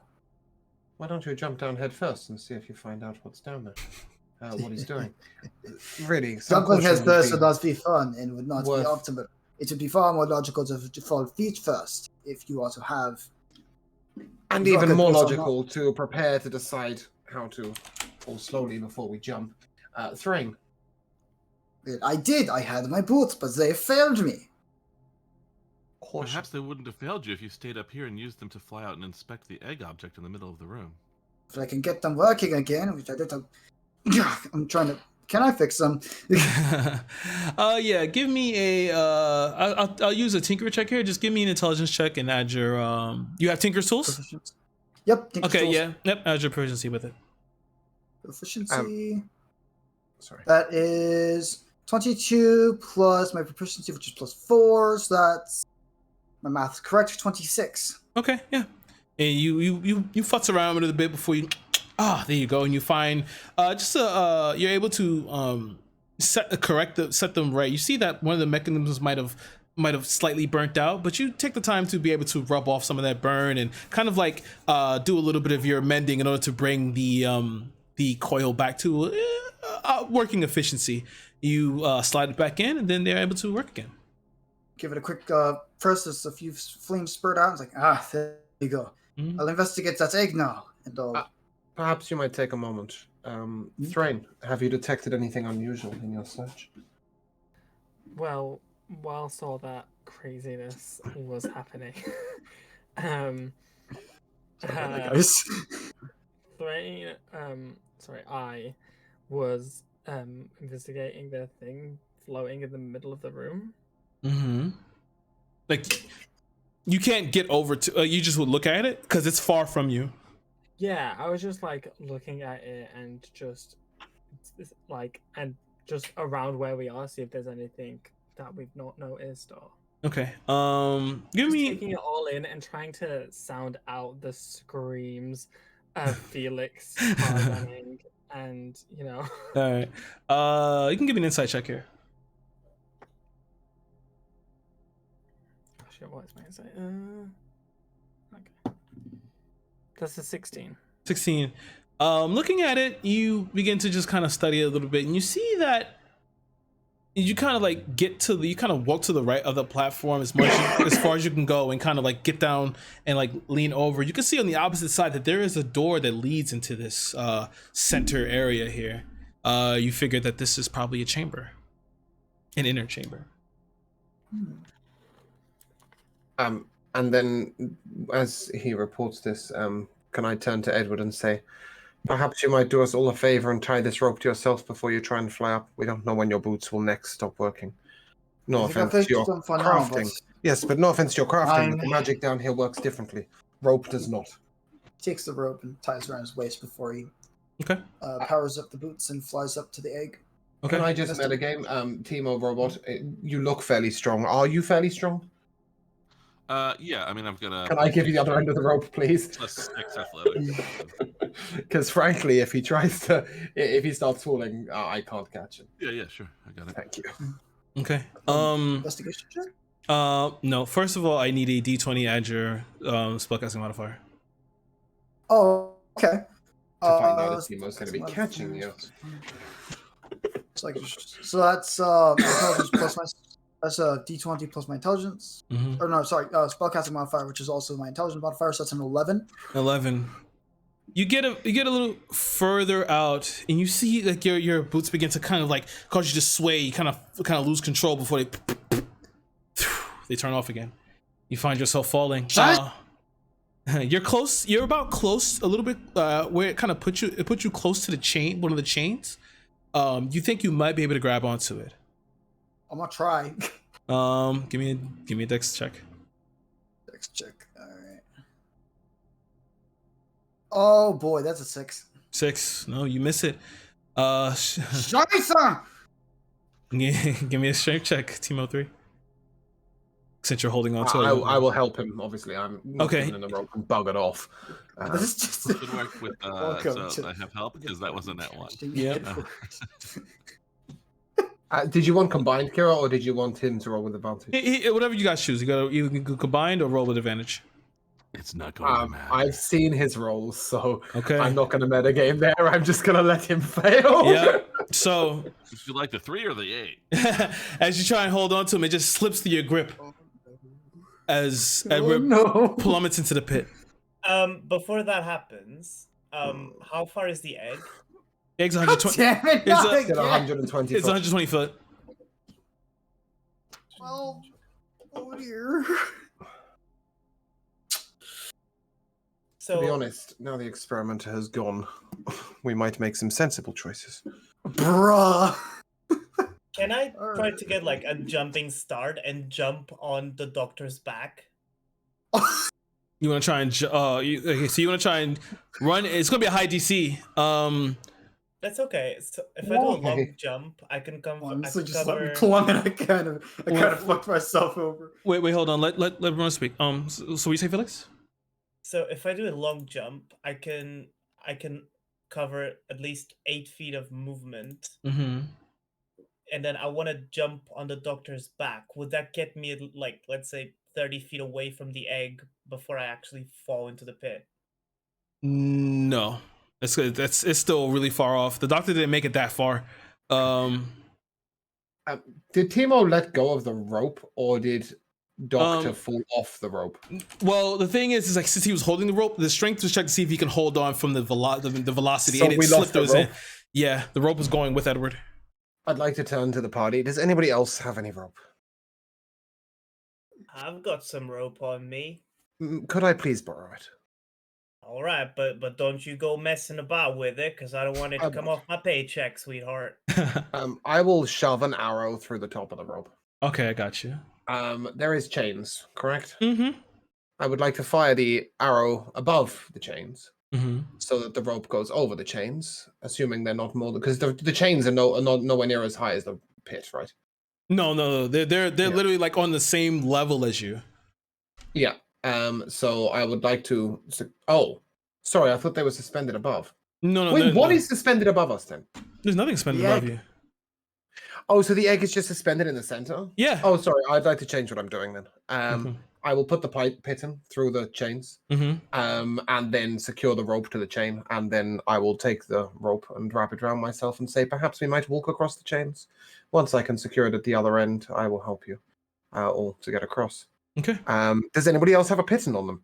Because no mind, I've got 10. That's fine. Well, 9 now, because one's in the house. And yeah, in absolutely arrogant fashion, instead of trying to like climb along with her hands, she's just gonna walk across. Walk across. Okay. But you still have to secure the other side. So give me. This should be easy for you. Just give me. I have a climbing speed equal to my walking speed, so I'm assuming it's fairly. I have a something. Let me find it for you, Yeah, and then I tell will me. tell you why I'm good at climbing. Why I'm arrogant enough to try and walk straight across. Yeah, so I am a deft explorer. I am a roving deft explorer, which means that my climbing speed is equal to my walking speed. Okay. So it's sort of more easy for me, but I'm more than happy to make acrobatics or athletics. Okay. So your walking speed is 30 feet. 35 feet. 35 feet. Okay. Yeah, you make it to that 35 feet. It's just like I need a acrobatics check to see a little bit further, because once you get to that 35. Yeah. At that point, I begin to feel a bit. Ooh. Let me just have a look at something. Mm-hmm. Are we going to say that at this point I would start falling? Yeah. All right, can- I'll just misty step the rest of the way. Okay. This is up is 30 feet. Yeah. It's 30 feet. Sort of, and then sort of carry on along the rope. Okay. So the Misty Step puts you back on the chain as well. I need another dex check. I need another acrobatics check. I shouldn't be able to roll that low twice. I can roll that low twice. Fantastic. Okay.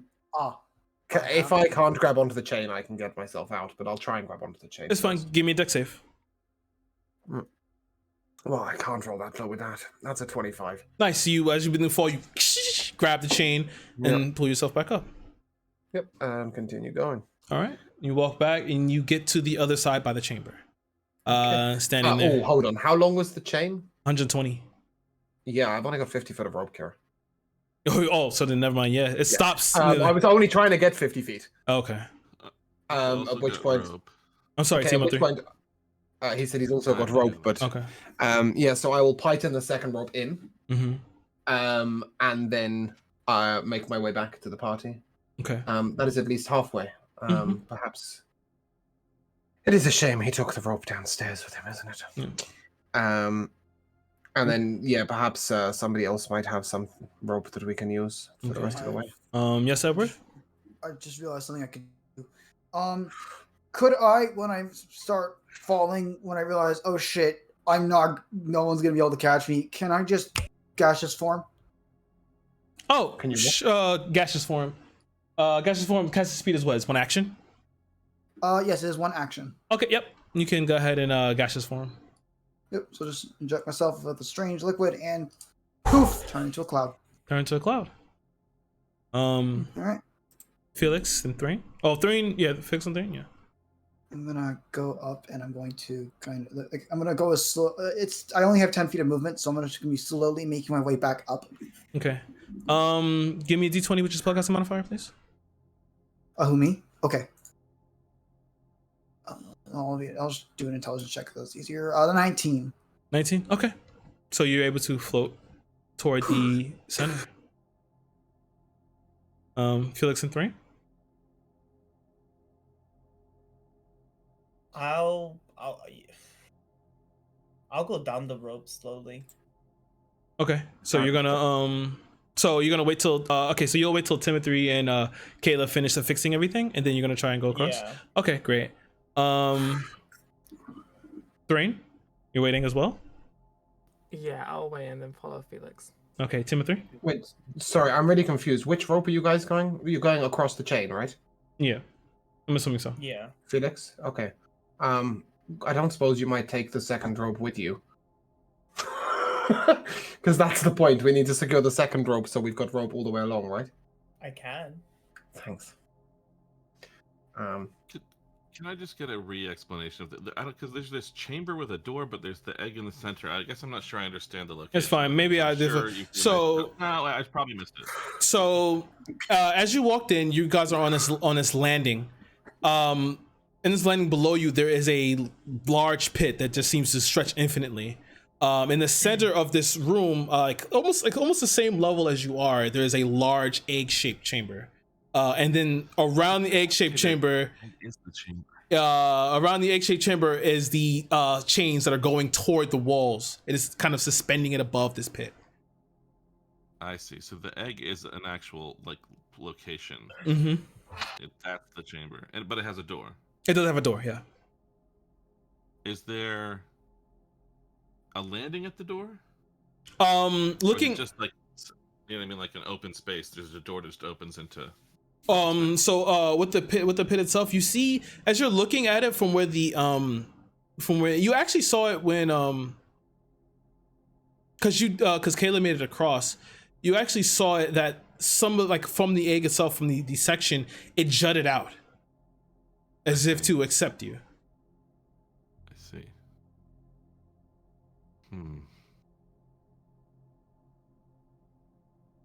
All right. Which one of you thinks you might have the most difficulty getting across here? Anybody want to go investigate it with me? It is no problem for me. But the ropes mean that others can follow and be secure. I think I have an easier way for myself and another. Perhaps you want to take somebody who might struggle more. I'm more than happy to make the crossing myself. I'll go with you, Robocop. I don't want you to feel lonely all by yourself. Kirah, let me know when I get back up into the group. Mm-hmm. Okay. So I think if I go by the door, I can get to the door. Okay, look, I have dimension door. If I dimension door right in front of the thing, am I gonna just fall into space, or is there something to stand on? Oh yeah, there'll be something to stand on. Okay, I grab our blood hunter here, and dimension door out to the. Okay, give me a d20 with your spellcaster modifier. Of course.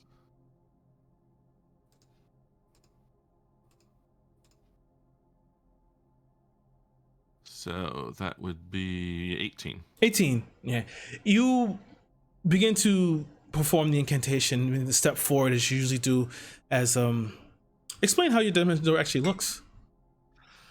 Yeah. So when lots of things that he does, you will notice that the ridiculous copper wire hair, if you're looking closely, actually starts to slide to the side as though it's a rotational thing inside his head, and builds up a little charge of energy, like a little electric generator, and then that energy is just converted into whatever sort of spell needs to be done.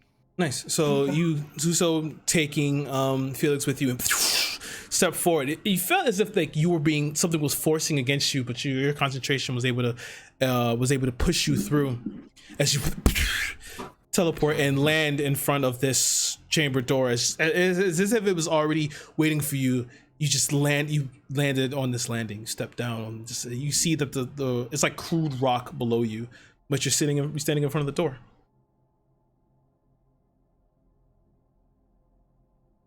Well, that was a bit easier. Let's take a look at this door. While they're doing that, can I give Thrain the second rope and python? Yep. And ask him to tie the first rope to him and get as far across as he can, so the 50 feet, and then put the second python in, tie the rope to it, and tie that rope to himself, and then I'll reel the rope back in. Okay. Does that make sense? Just so that if he falls off the chain, he's on a rope. Yeah, I got right? you. Yeah, okay. But obviously the second one needed to be secured 50 foot along because the rope's only 50 foot long. Yeah. Okay, Thrain. Yeah, I will do so. All right. And just give me and you're gonna walk across now? Yeah, All right. Give me an acrobatics check. this should be fun.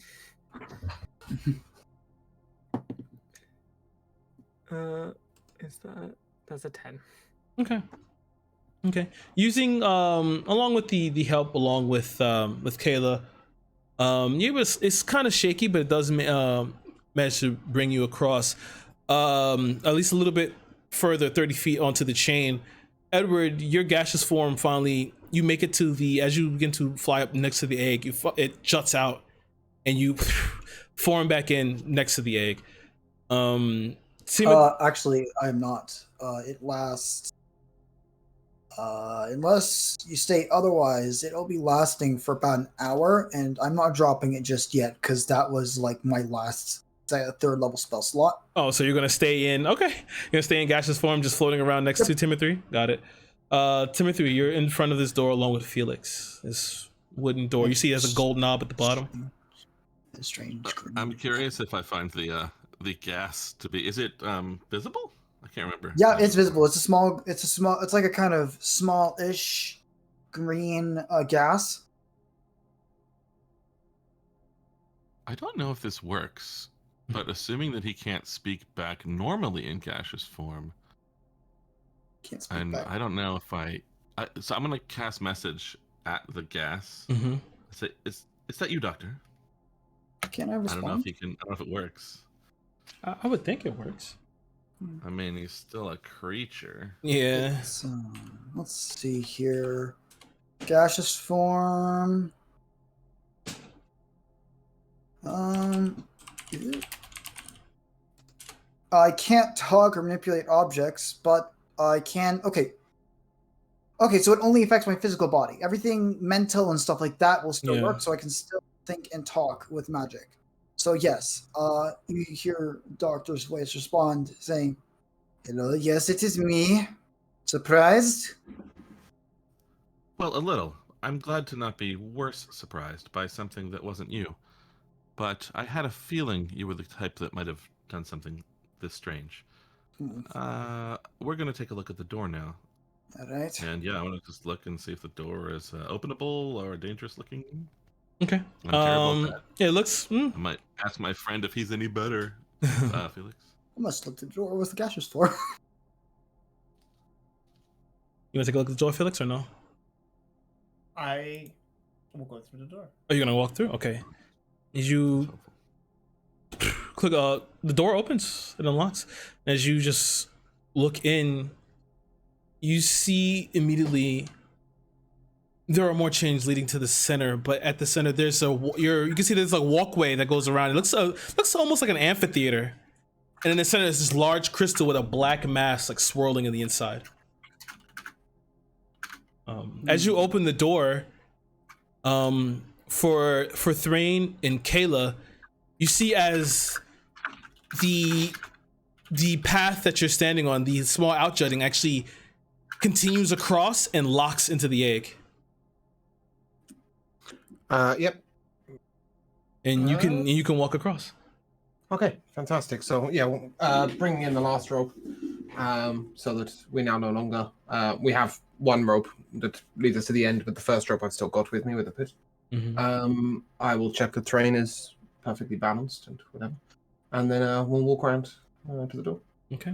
And you can see exactly what Felix sees. This like an amphitheater, a little bit of a walkway at the top with these chains that link into this singular crystal with a black mass swirling in the inside. And Felix has walked into there. Oh, Felix kind of just opened the doors, looking past the threshold. Oh, right. Okay, that's fine. I thought he said he walked in. Okay, cool. I will turn to the more magically inclined, primarily Thrain, I guess, and say, And then where do we think this might lead?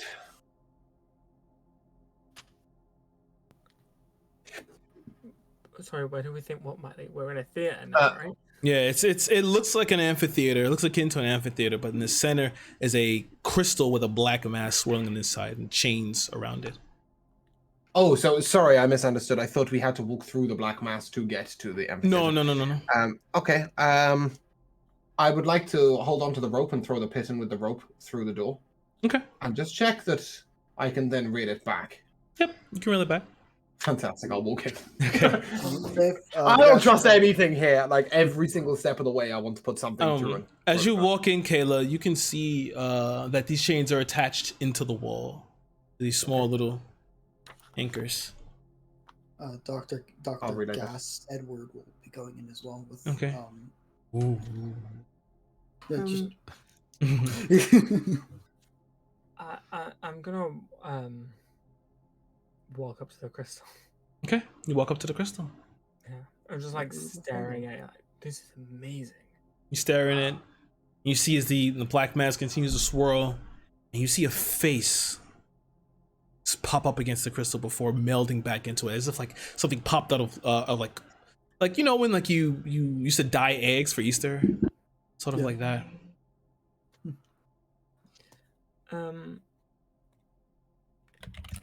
I am going to put my feathered hand on the crystal. If I can. I can reach, like... Yeah, you can reach it. Yeah, yeah. Give me an insight check as you place your hand on it. That's better than a dex save. That's a 14. Right. You, as you touch it, tell me more about your character. Is Thrain empathetic at all? Does he care about things? He cares about mysteries. Mysteries? And magic and the unknown. He's very intrigued by things. If you didn't guess him squawking and running for the pole. Yeah, he's pretty like calm and collected most of the time, but then the second something weird happens, he's like a moth to a light. There's no real like diverting him. Mm-hmm. But in terms of emotions, does he care? I mean, not really. He's been by himself his whole life, and then was found by the agency. Okay. And then, made a deal with them. So yeah, not particularly. He's not really used to working with other people, which is why he acts like the way he acts. Not there. As you touch the crystal, you get a rush of feelings. It kind of almost knocks you back, but you're unable to make heads or tails of what it is. You do get one thing from that though, that there is an entity inside of this crystal, and it's in a battle with itself. Thrain, are you okay?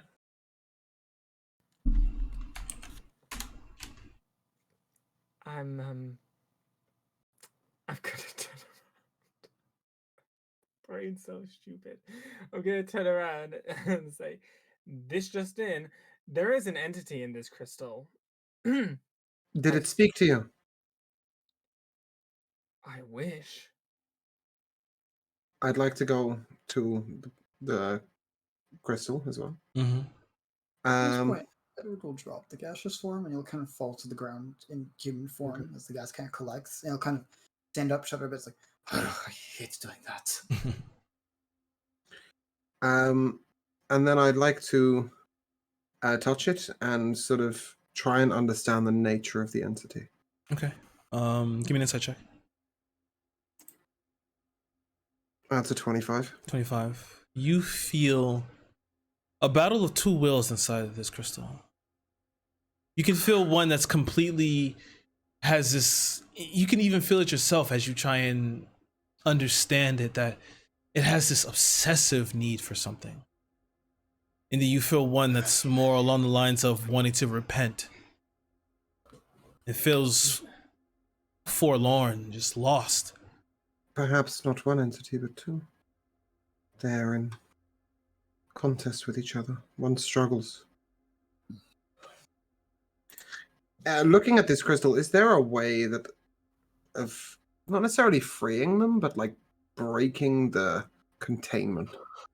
As you look around, you can pick it off that insight. You can see the chains are what's holding it in place. I would like to relay that to everybody, but primarily I'm directing this at Thrain and at Timothy, who seem the most magically inclined. I don't believe this is 2 people. It's 1 person. So- If it is, then that one person is at a war with itself. Yeah, that's what my. That's what I got. Well, I didn't know if because you weren't emotionally inclined. Kirah, can you confirm with the insight check, was it that there were 2 people at war with each other or 1 person at war with themselves? For Thrain's insight check, the reason why I asked if he was empathetic, he would feel that there was a singular entity in here. But you, with your insight check, you can feel that there are actually 2. So I will turn to Thrain and explain. Perhaps this is not the magic that I am feeling, but the feelings themselves. Perhaps I have had a little bit more time encountering other humans and elves who have felt strong emotions. There are 2 entities within this. How big is the crystal? I'm sorry. It's okay. You guys were doing anything? I'm stupid. That's all right. How big is the crystal? That's a really good question. the crystal itself it's pretty big. It's not as big as a house, but it's like We're not picking up and putting it up. yeah. You're not picking up, putting it in your pocket. That's not the thing we're carrying back. Yeah, no, that's not it. No, cool. So I will turn to Timothy and to Thrain and say, if we wish to release the entities inside, perhaps they are the subject we are looking for. I believe are strong enough to contain them should they come out fighting. That is what we do, is it not? What are we doing? Thrain's barely paying attention. He's like so enamored by this crystal and like the energy coming out of it. So let me get this straight. You want to release whatever's in this dark crystal, which is clearly being held back by some force, and you think this is a good idea? Of course, that is our job. We find the subject, we bring the subject back. We find the object. What we is bring to the say object that if you release this thing, it won't just leave, and we won't have any way of capturing it? Well, that's what we're trained for, is it not? Containment. I haven't been trained in that kind of fields yet. That much has been evident throughout the mission. I don't know what else to say to this guy. He's thrown himself into a pit 3 times. Was it first mission, man? Timothy, protocol dictates that we attempt to secure the subject. No? Yes, whatever is here must be controlled. Then perhaps If we can't releasing return it. the entire containment device, I guess we must release it and contain whatever comes out. You are strong, but taking that is not an option. The chains hold it. Can I confirm this egg is made of flesh, correct? This egg itself, it's a crystal. Oh shit! How are we gonna get a chain out of a crystal? You saw. Chain? Oh, I'm sorry. Yeah. The inside, the wall, the interior of the walls are flesh. Yes. Yeah. Right. Yeah. I was gonna say. I thought you were talking about the crystal in the center. I was like, that's a crystal. No. The chain is secured to flesh. Yeah. Okay. Perhaps. Do you think the flesh feels anything? Only one way to see, and he kind of. If we're going to release these entities, the one thing we do not want to do is piss them off first. Perhaps touch it gently and see if it responds. He was gonna firebolt the bitch, but okay, I'm we'll go well over aware. and Do you touch have it. mage hand by any chance? He does actually. No, yeah, that actually makes a bit more sense. Thank he's you. He's gonna click a button, and you see his hand spring outwards as though it's been launched. He's gonna kind of grab onto the wall. Does it respond? No, making- doesn't respond. Doesn't respond. Well, perhaps then it feels nothing. In that case, some force may be necessary. Felix. I'll pull it back. Oh, hold on. Felix, sorry, you're a sword person, aren't you? Not a gun person. That's That's right. correct. He wants we for are. me to shoot it. I have a gun. Perhaps you might stand at the ready, Felix, in case. Doc, that injection you put in me, I don't suppose you got yourself another round of it, do you? Let me check. He says as he looks through and realizes that most of his all of his level 3 gadgets have fallen into the pit. And he's like, oh shit. I'll roll my eyes and turn to Felix. I can give you the same effects, but it would weaken me substantially. I'm also useful in a combat situation. I mean, I'm pretty well prepared. I'm supposing that those benefits would get an old dog like myself up in his prime. But if you need him yourself, I mean, sweetheart, by all means. I'll be sacrificing Hunter's Mark. That's what I'm gonna say, quite simply. Yeah, no. But I can perhaps cause some damage, but it will cost me quite a lot. Perhaps one of you two, Timothy and Thrain, perhaps Thrain's sort of not with it, but regardless, might be able to rupture the flesh at the point at which the chains are attached. I'm gonna start like slowly walking around the crystal. Mm-hmm. Kind of like both looking at the crystal and looking around the theater to see if there's anything we've missed. But as I'm walking, I'm just gonna say, or perhaps we should study it and keep studying it, and maybe keep studying it. And no matter how much we study it, there will still be two entities in here trapped by the chains. I can tell you that they are containing the magic inside. It's possible I could dispel the containment, but we should attempt a physical solution first. I think that would be a good idea. If you want me to, I can shoot it, he says as he flicks a small dial and a small flame appears on the end of his blaster. Can I assume that you're going to have to expend a spell slot for that? No, this is Firebolt. Okay. Did before they do that, did I notice anything about the theater walking around? And notice anything like what? I need specifics here. I don't know.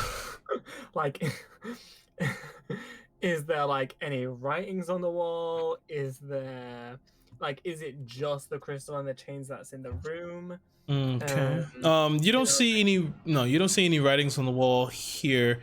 Or perhaps you can't see it with your naked eye. Wink, wink. People who did things when I weren't around. All right.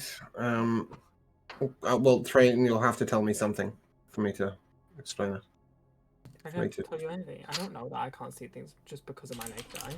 No, but you can say I got walked around and I can't see anything. At which point, I might throw you a photo with an illusion attached to it. Perhaps you might have a closer look through this. It is a lens for scoping things. Okay, I will take said lens. Mm-hmm. And then look through it. And as you look through it, you begin to peer through the lens, and you see this jagged writing. It's kind of like, I guess like LED wire art, as it kind of like appears in your vision. You can see it says, "The Betrayers." Where does it say that? It says it on the wall, and as you look around, you see it scribbled all over the chamber.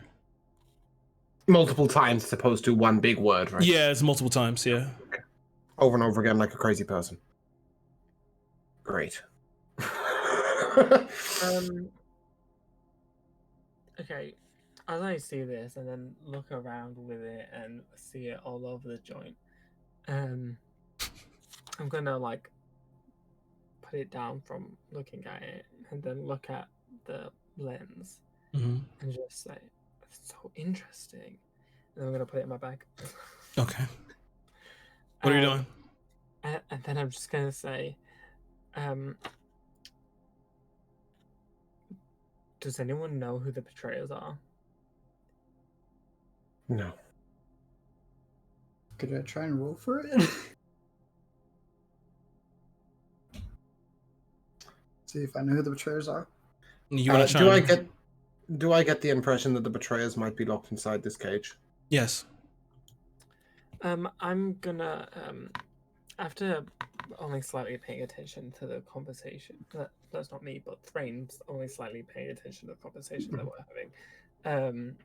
Hearing just that they want to try and release it, I'm gonna point my scythe towards the flesh. Mm-hmm. And then, well, let's see if I hit first. Oh no. Nope. And that 1 for an 8 does not hit. My Eldritch Blast is going haywire. I mean, you tried to hit the flesh, right? The wall? Yeah. I mean, you don't have to roll for that. As you fire the blast, it's like a black crackling. all right, as it crackles out, it streaks and hits the flesh, and as it does so, you don't seem to, don't really hear it too much, but your aim is slightly off as it hits one of the anchors and the chain falls. You see the crystal slightly move, like billow to the side and fall off as it's lost some of its leverage. How many chains are in it? There are 4. Well, 3 now, right? 3 now. Okay. Then I'll shoot at one of the others, the other Right. chains. It falls out, and the crystal starts now hanging slightly as it kind of. You see now what it was over and what it was hiding as it kind of bends. You see that it falls deeper into a hole. Can I stop it? Sure, you can try and hold it up if you want to. Well, I mean, you said it was half the size of a house, right? Yeah. I didn't necessarily mean like I'm going to try and hold on to it. I more meant, can we try and break the other 2 chains simultaneously? Sure. Okay. So Thrain was shooting one, right, and Ed with the other. Mm-hmm. Can I just like to refer that to you guys? Perhaps you might break the last 2 at the same time, and then I'll turn to Timothy, and Timothy ready for combat. And I will take my bow and arrow out and be ready. Okay. And I'd like to take a few steps back as well. Okay. You step back and you. By a few, I mean like 50. Jumps back 50 feet, just boing. Yeah, I do not want to be in melee range of this shit. You step back, shoot the chains as they fall out. As the crystal falls, it happens as according to plan as you imagine it would. As it falls into that little section, the crystal begins to break, but then you watch as it kind of like doesn't break as if shattering. It kind of blooms into like a petal. And as it does so, you watch as the black mass falls in the center before building itself back up, building itself running into. Towards You what? Dr. Edwards running towards oh god, what's your name? Kayla, because fuck this, he's not in melee. He's not going to be in melee range either. As it falls and hits the ground and begins to build itself back up, it builds itself into a humanoid form. You see there are chains running through the body of it as it's kind of spitting out the back. 4 chains that they kind of drag along the ground. It's wearing this leather black garbed dress. And you see that the face of how the body is, it is 2 people melded into one. You see the face of a woman whose eyes are sewn and mouth is sewn. On the other side, you see that the other side is the face of a man. Mouth agape, tongue is missing, the eyes are gone, and the hole where the heart would be. And you see as from behind it, as the area begins to slightly morph, you see there's a large table in the back with 2 sets. One is a scale with the feather and the heart, and the other is a scale with the feather and the heart. And the heart weighs more than the feather. And at that point in time, we'll take a break. Well, gosh darn. I Tickle know me Egyptian funny. lore, and I know what that means. Oh no. Look like an amphitheater. The crystal you guys have removed the chains, and the crystal had shattered and bloomed into a flower petal. Well, into a flower petal pattern. And you watch as this black mass had formed itself into a humanoid figure with 2 faces. One side is a male, and the other side is a female. The female's face, the eyes are sewn, and the mouth is sewn shut. A hole where her heart should be. And then the other The male face. Eyes have been removed from the sockets and the mouth agape, but the tongue is missing in a hole where his heart should be. I have an idea now. Y'all, being from the South, I've seen plenty of two-faced folk, but this is on a whole nother level. Get the hearts, try returning them to their chests. Let's see what happens. Do we recognize either of these people? Give me an intelligence check. Me specifically. Oh, anyone who wants to try and see if they can recognize these two. I'll attempt. Yeah, I mean, well, no, that's a 2. That's a natural 20. Natural 20. You open the fold. You remember the pictures in the folder. You look at them and see that this is Lathan and Kirah. Traver. These are, to confirm, these are the owners of the house, yes? Indeed. Okay. These are the owners of the house. We should probably try and save them. You watch as the male's face turns, as the woman's face kind of like maneuvers behind it. The male face turns to look at you. You've come to my house. Where is the failure? He can speak without a tongue. Apparently he is. The failure? The failure. Who is the failure? Or what is the failure? He said he, right? So who is the failure? My wretched offspring. Tobias? Don't say his name. But we assume that's who he means. Mm-hmm. He only had one child, right? Mm-hmm. As we're talking, I'm slowly moving towards the hearts. Okay.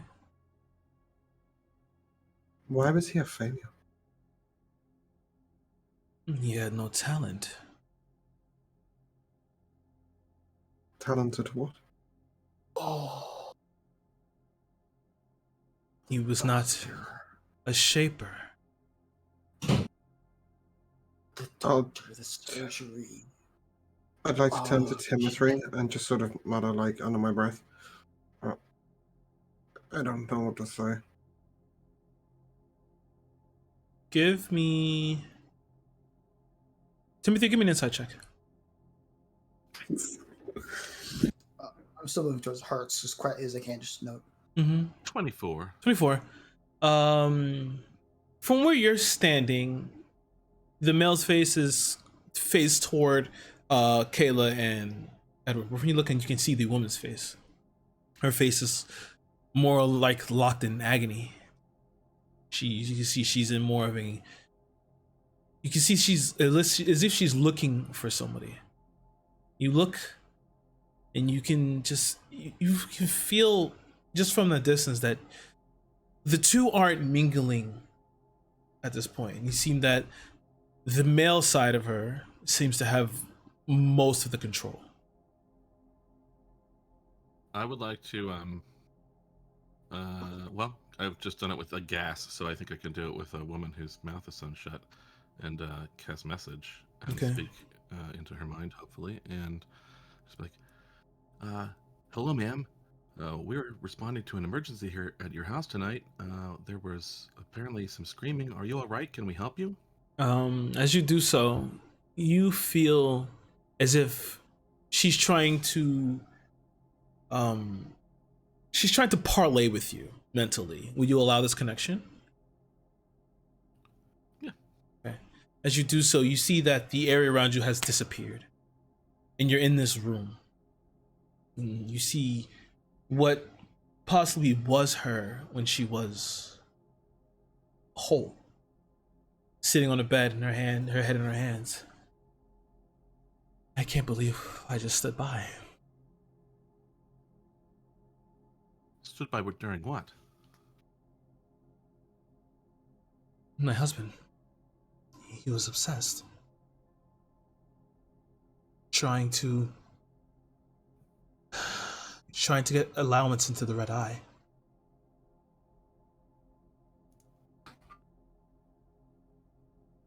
Do I know the red eye? It doesn't ring a bell currently, no. Well, we're definitely here to help with whatever the situation might be, and get things under control. Everything's going to be just fine. Is there any way? Can we help you with your husband? Help me how? What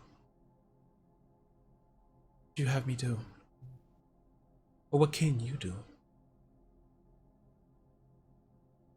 Well, it's certainly never my first instinct, but we are equipped to handle conflict. I do like to try to handle it socially. Is there anything we could say to your husband to persuade him to be calm? Maybe if you could break through to him, I'm not sure. He constantly drones on and all every day how he asks to be whole. There are times I think he's just going to take it all from me. I'm sure that'd probably make him happy. Can I just He mutter seems to to be- Timothy? Sorry. And who are the betrayers? So, in whatever space I am with her, can I hear him saying that? Oh no, Her, for no, you cannot hear Kayla saying that. Okay, fine. Sorry, I forgot he was talking telepathically. I thought he Yeah. was talking out loud to the Well, father. I'm sort of That's been fine. somewhat transported to another location with Okay, her. I don't that's know, fine. or reality of some sort. I wasn't sure. Mhm. He does seem to be concerned about finding your son, I believe. Is your son a threat? We would like to help you. Tobias is sweet. It's no threat. It's my fault. He was born without talent.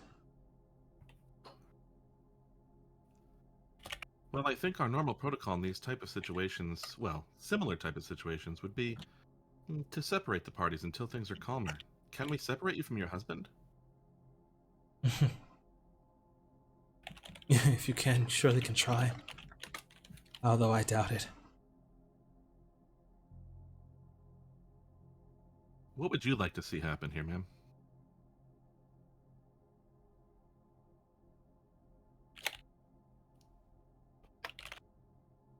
I just want to rest. I just wanna fade away.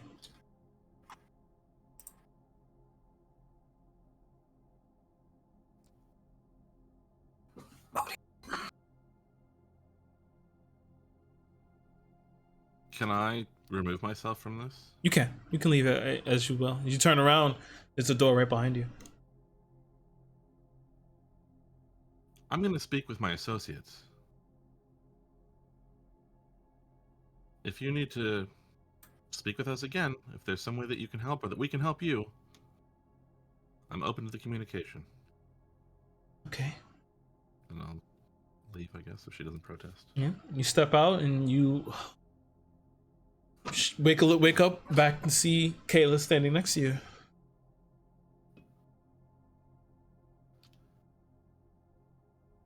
What did you discover? Well, and I will, although I know it's not going to reach everybody then, I'm not so sure that communication with a lot of these others is going to do that much good anyway, so I will message this to Kayla specifically. The wife seems to have some difficulty with the husband. She stood by while certain things were happening, I think probably related to the son. She would like to fade away, in her words. That's probably all I can say.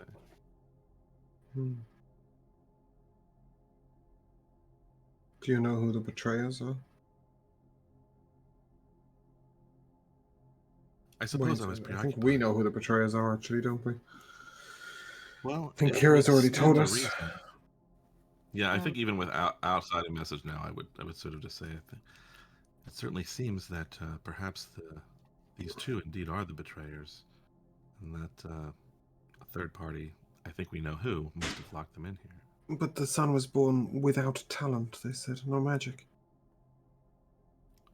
This is magic, no? Well, not everyone who has magic was born with it. But children? Sorry, Thrain, go on. I'm gonna be like, they're like close to us, right? Yep, they're right there. Yeah, so I'm gonna be like walking around them slowly, Mhm. and like looking them up and down. And I'm gonna stop in front of the dads, since the one can't speak. How did you get like this? It's incredible. I don't rightfully know. I was sleeping. And then I woke up. Where was I? How did I get here?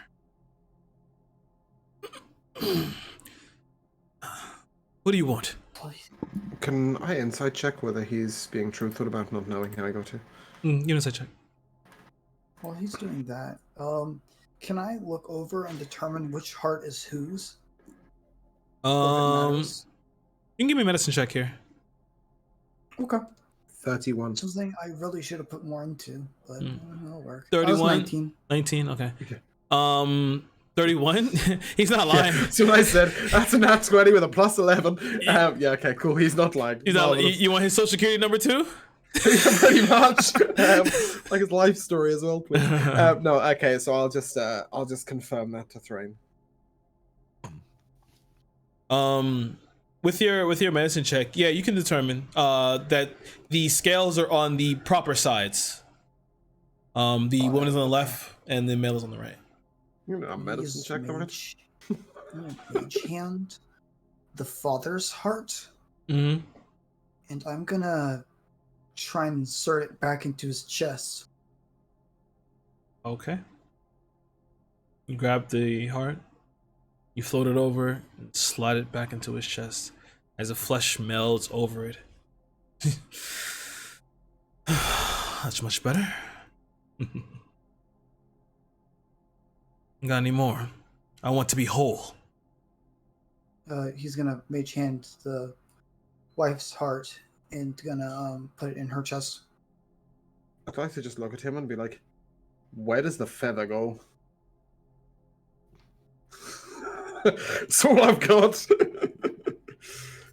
Can I roll something to determine what the feather, or if I should put the feather somewhere? What does the feather present? That's what represent is what I'm really getting at. That would be a good question. Are you asking me? I'm assuming that requires like some sort of actually asking you. No, I don't, honestly, I think Kate is just curious as to where the feather goes. I don't think she understands enough to comprehend that the feather might be representative of something. Can I figure out? It was just me being curious as a player. Edward, you can give me an intelligence check here. Okay. As you're looking over, or you're trying to do what you're doing.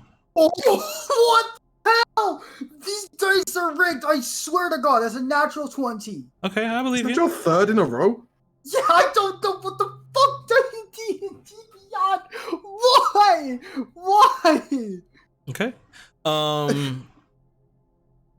You look at him and you can see that he's asking to be whole.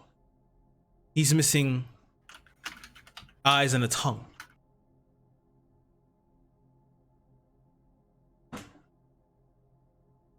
I still want to put the wife's heart in next, and I'm gonna look around and see if there's like a eyes and tongue somewhere. As you place the heart into, you can hear her screaming out in pain.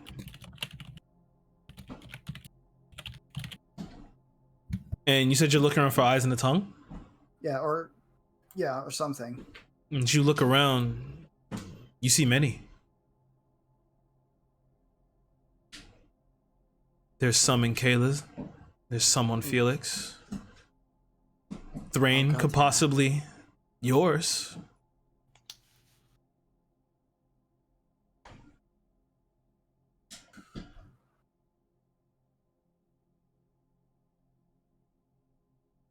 Make me whole.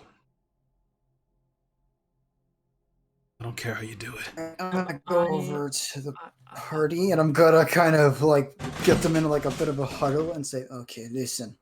So he's asking to be heard. Sing my tongue. hate to say it, but from what looking around, we have enough eyes and tongues to go around if someone's willing to make that kind of Edward, sacrifice. did you miss the bit where they are the betrayers? They've done something evil. I don't think we want to make them whole. He is asking. I am just asking. See if I You're being robotic. Meantime, Felix, give me a perception check. I'd like to take a step away from Edward with my eyes and tongue intact. Okay. Did you say a percentage check? Perception, please. Sorry. After the huts were put in, are they still stuck together? Yes. They're one entity. That's a 2. Okay, never mind. I'm not at all convinced that we should be acceding to the husband's demands. Especially since the only other eyes and tongue would be the wife's. Now, Doc, don't get me wrong, but we are here to solve a case, not have to arrest you for unlawful conduct. So if you don't mind, I'm gonna need you to step the heck away from the creature. just asking if we want to try this. I am not saying we should. I'm saying if we want to try it. Doc, the Well, DOU. then, I am saying we should not. Me too. All right, you say we aren't. All right, fine. That's all I wanted to ask. If I As might. the only person in the Because I room whose need eyes and tongue are confirmation not at now. risk. Okay. Jonah, did you have a rest of a sentence there? No, well, no, it's fine. Okay. Replied. This just in, we could use the doctors. This just out. We could not. We Now, could I'm just. gonna put my foot down here. The DOU isn't some kind of hospital for the crazies. We're here to solve this case, and that's what we're gonna do. We're not gonna be doing no freak show experiments. We're not gonna be cutting nobody's tongues. Or else, when I go back, I'll report all of you in a heartbeat. Is that clear? What's important here is Crystal. why they're here, not fixing them. Kayla, as you're looking around and you guys are debating this, your eye kind of flashes up and you can see on the woman's face beneath what's sewn. You can see beneath the sewn eyelids the rotation of eyes inside. You can two. You can assume So they're not half a face each. they're not half a face each. They're back to back. Right. Quite frankly, Right. I would be. I want interested my in medical perhaps license helping the back. wife, if at all possible. So, Jodai? Jonah, go again. Sorry. Sorry, Kirah. I would be interested in helping the wife, if at all possible, although she doesn't seem to think it's going to happen. I am not interested in helping the husband. If the real danger here is the one who put them in this situation, we could either leave them, or if we do something about them, it would really only be to help the wife leave her existence in the most pleasant manner possible. A Robocop, did I stutter? We're not here to make ethical decisions. That's up to the DOU. We are the What, DOU. we go back and report this? We are not the DOU. We're just agents of the DOU. We have higher ups to report to. That's what I'm sorry. saying. Quick question. So we were told to bring the anomalies back. They never said back alive, right? No. No. Can I just, sorry, out of character here. The DOU want us to retrieve the anomalies in terms of what is doing something magically abnormal, correct? Mm-hmm. Not what is magically abnormal. Exactly. So we could assume that the anomaly here is whatever has put these in a cage. Precisely. Right, Right, okay. which is why I'm saying the only reason we would do anything further with these two is It's to put them at help the peace. wife. Yeah, Yeah. it's to put them at peace. Well, unless the act of putting them together was what caused the anomaly. Have I misunderstood the mission? Can the anomaly be a thing? The anomaly can be a thing, however, Right, We- okay. we were called to the house because there was a scream and a lie, and then the cops couldn't get into the house. But what I'm saying is, and I know that I'm not saying it in Train's voice, but what I'm saying is that if I think we're all assuming that the son did this, let's say the sun put them together. What if putting them together was the thing that caused the scream and the light? That would make sense, although the son is a kid, right? Like 10. Yeah, he's young. And he was born with no magical talent. That you, from what you heard, yeah. Weren't there a surgeon just 2 minutes ago? I was literally just about to say that because I'm pretty sure Bruno did. Sorry, not Bruno. I'm pretty sure Felix did not see that. Oh, But I'm pretty sure. Could be wrong. Correct me if I am. I thought you told us. I did, but I don't think you guys haven't really either. You guys, I'm not sure. You told us that there was a surgeon. Yeah, I just didn't tell you guys what kind of surgeon he could be. Okay, I'll step out. I said that. Weren't there a surgeon 2 minutes ago? In the pit, yes. Don't surgeons, stitch things back together? I've had my run a few times back at the hospital. Yes, surgeons stitch people back together after figuring out what's wrong with them and correcting the error. And I'm not the most keen observer, y'all, but by the looks of it, they look pretty stitched to me. Well, yes. However, the surgeon down in the pit was most likely something that would not a stereotypical surgeon. Have you heard of the surgeons in the deep undergrounds who can implant magic into people? Well, Doc, blow my mind off if I'm wrong, but these two don't look stereotypical to me. I'm not saying that they got magic. I'm saying since the father is saying that the son was a failure and was not a warper, reality shifter, perhaps he tried to get a doctor to implant magic in him to make him not a failure by his own logic. Well, by my books, we should arrest all of these people and get them back to the DOU. They're no longer You want to people, arrest some Felix. supernatural being that has two heads, has two bodies pressed together of a husband and wife? Good luck I trying to didn't get... stutter. They're also large, are they not? Yep. Yeah, they're not the sort of people we can just put in manacles. Well, get a bloody truck then. I'm gonna step out of this circle and kind of think to myself, I'm sure these two can hear us. And I am gonna point my scythe at the husband, and black crackling energy is gonna come out. I'm gonna try and hit him with Eldritch Blast. Oh, well, there we go. Birdie goes squawk. That's a 16 to hit. 16 to hit? Mhm. Okay. That doesn't hit. You miss. Okay. The Eldritch Blast spreads around. What are you doing? Walls of flesh. Now, what's that about, Paulie? I'm not even gonna look at Felix.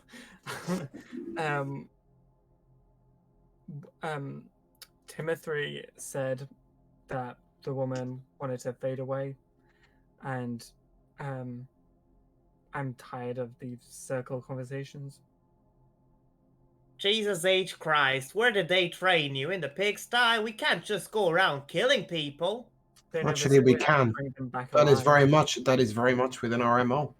We very much can subdue a subject. Let me ask a few questions first of the husband without applying his demands, or at least Be my guest.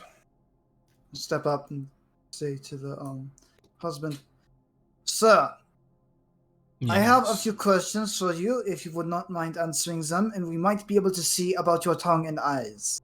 Certainly. So, first off, you say your son was born with no magic. Did you try to get a surgeon to implant magic into him? Indeed, we did try. Were you successful? I assume so. Do you know where the surgeon could be found? Not sure. Found him in Rallington. I see. Did you did you input your son with magic recently, or was this a long time ago? Recently, he finally was able to do something and not be a failure for once. If you were to guess right now where your son would be, where would you say he would be?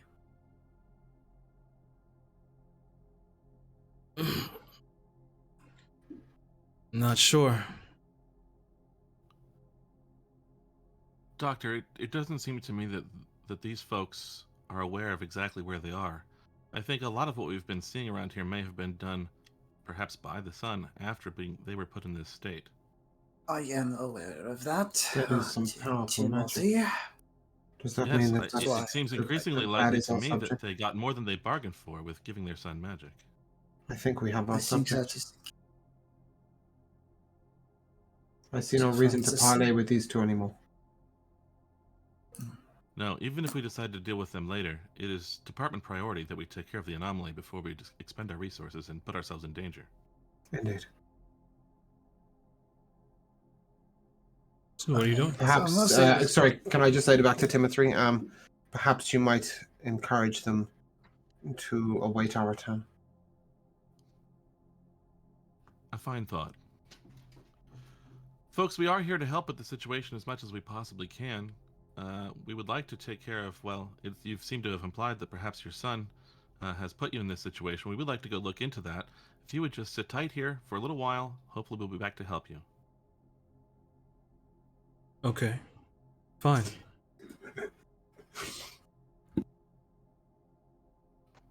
Gonna back out of the room. Now let us remove all tongues and eyes from this room. You walk back out of the room. The platform is still going across. Alright, so find the son or find the surgeon? The son. What use is the surgeon to us? Well, the surgeon might need it. What, sorry? Never mind. The son is No. clearly the anomaly. Now let's think in the long term, folks. We can get the son and we need to arrest him, but the surgeon's still gonna go around and, do whatever he's doing to these poor people. So we need to arrest him too. Is what he's doing outside the law?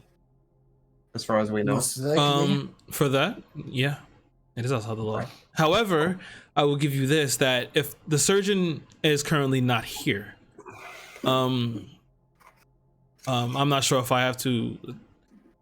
No, that made perfect sense. Yeah, the surgeon's not here. Just like the parents are not here. Yeah.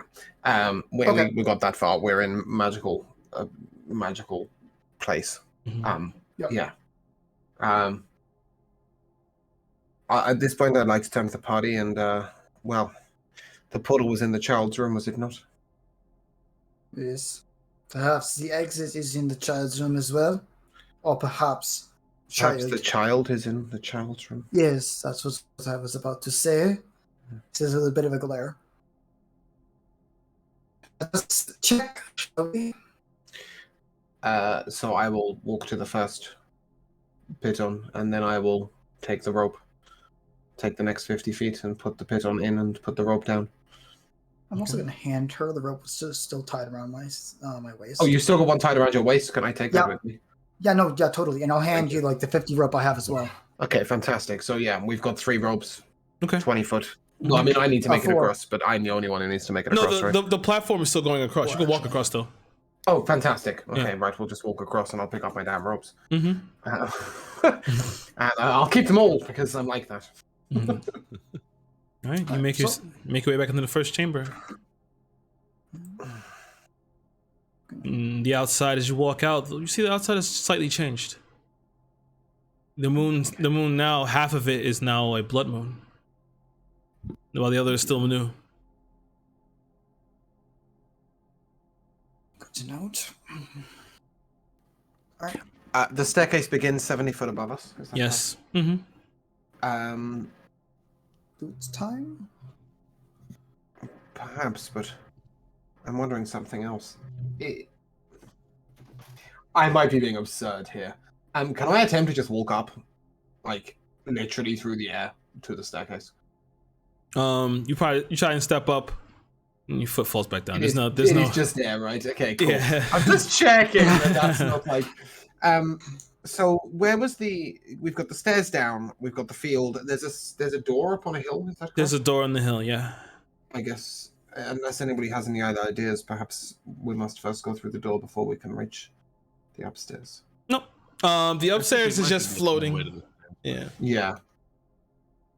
The upstairs is just floating, just right there. But the middle door is just up the hill, further away from these two sections. So you get the hint that you have to, in order to get up the stairs, as you look over there, that there are debris that you could probably jump to get to the staircase, or maybe another way you could get there.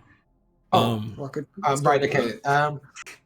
Would you like me to try and get us up there? I think it might be a good idea. If we want, we could try my boots again. Perhaps they'll work. Since By we're all out means. of that magical area. All right. I'm going to. Are they burned out again? No, they're not burned out. Okay. Then I'm gonna spark them up and try and go up. Okay. D20 spell modifier. Before you do, can I hand you one end of the rope? Oh yeah, no, definitely. A rope And I will tie a rope to another rope. Yep, and that's a 21. Nice. You the boots. You feel a little trepidations at first, but you make your way up there as a kind of like, you kind of like first day's Iron Man trying to get your way up there, but you make your way up there and get to the edge and pull yourself up and drop the rope over. Yep. Okay. Rope over. I'll scale the rope. And then it's just stairs, isn't it? What are the stairs made out of? Stairs is just made of like the stairs in the house, like marble. Right. Okay. I'm not getting a pattern into marble.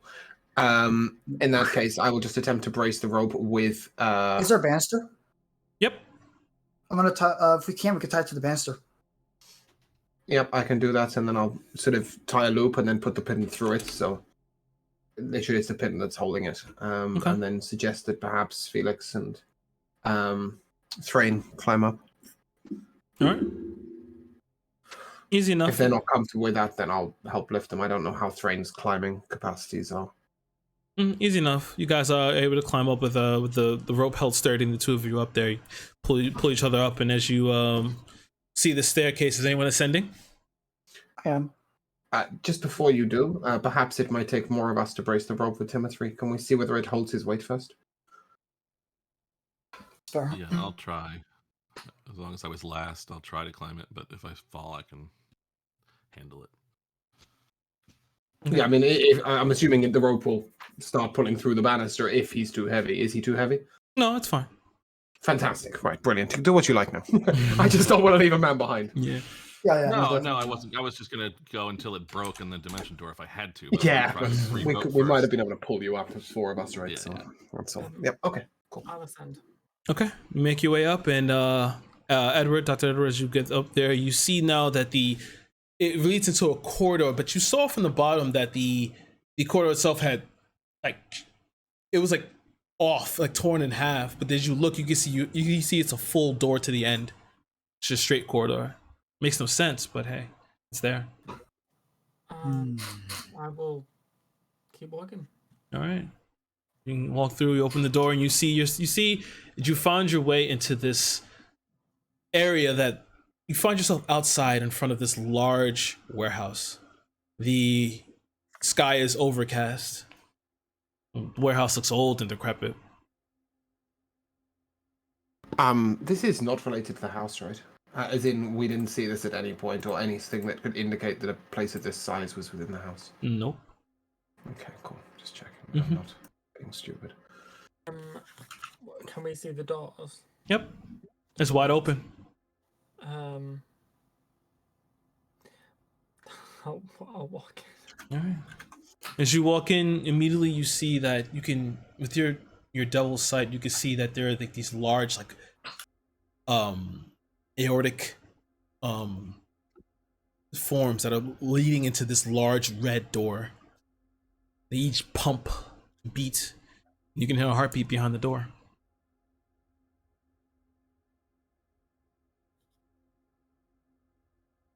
All right. Shall we open it?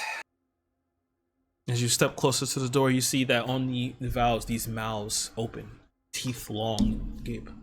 You see a tongue extends outward. As you Fuck look that, I'm around, shooting it. Okay.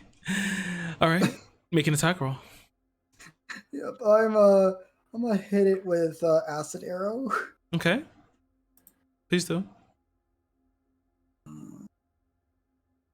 That is a 20 to hit, That hits.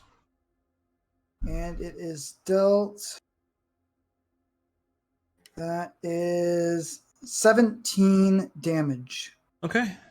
As it buckles backwards, you see the mouth kind of turns into a smile before it kind of like stretches upwards and releases like this piercing scream. I need you to make a charisma saving throw. Oh boy, I'm bad at those. Like That's a 17. 17. That's a fail. As you sit there and hear the scream begin to enter into you, feel it shatter and shake throughout your entirety of your body before you fall unconscious. Upon seeing him unconscious on the floor, I would like to walk past him, take the pigeon with the rope tied to it, and throw it through the mouth. And throw it through the mouth. It begins to eat the rope. Okay, I will reel the rope back as fast as I can, so I don't lose too much of it. All right, you I reel do it have back. 4 at this point. And then I will simply speak. Okay. Is there something you want? You hear this whistle.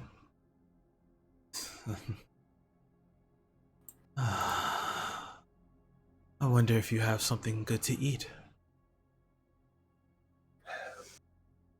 Do not throw me to the mouth. Does it want a rations? You. It's hoping. It's safe to say you're paying attention, yeah. Yeah, very much so. You know, if your eyes begin to trace the valves, and you can see that each side has this sack that it leads to. I would like to. I'll find you something to eat, and then I'll head to the sacks. Okay. And investigate. You head to one. You see it's kind of throbbing and pulsing. Can I just kind of poke it gently? Yeah. Perhaps with the end of my bow. You poke it, and you see like this green glow kind of come from it. But when you poked it, you felt something really solid, hard. Thrain, Timothy, more unusual magic. Indeed. I'm staying where the talking face is. Okay. It's just a mouth, right? It's just a mouth. Oh, it's just a mouth. Okay, yeah, I'm staying where the mouth is. What are you? I am called the Whistler.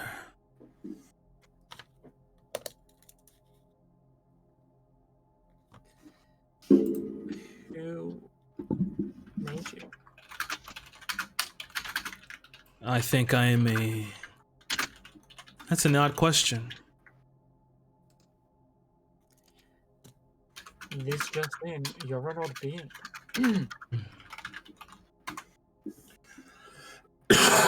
I think I'm more of a memory?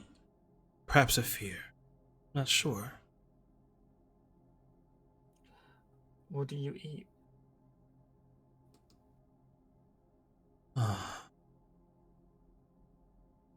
I eat potential. I eat future. So there's no point feeding you the doctor, okay? Yeah. That's exactly what I was just thinking. Jeez, I was like, no, he has neither of those. No, mind, eh? Does it look like this? Like this thing could just move out of the way, and then there's like we go through, or is it like? Isn't he part of the walls? Part of the door. He's part of the door. But maybe we could go, like, I don't know, like through the mouth is the way in. I don't know. Except for the fact that he ate my robe. What do you do next outside, Kayla? Still just watching it pulse. I'm just prodding it, going, I don't understand clever magic. Somebody fucking help me. And then, yeah, I mean, I can make an Arcana check, maybe, or an investigation check, or an insight check to try and work out what the fuck it is. But Kayla is looking at it, going, "This is a pulsing sack." Each time you poke it, you see the glow kind of gets brighter. Timothy, Can from I where you're start poking it standing, a bit harder? yeah, you do so, and you kind of pierce some of the flesh, and you see from within it, you see like this green, looks like a ruby, even though ruby's not really, but it's like a green gem. That's the word I was looking for. And it's pulsing. It's pulsing. It has like a green pulse going to like a low glow.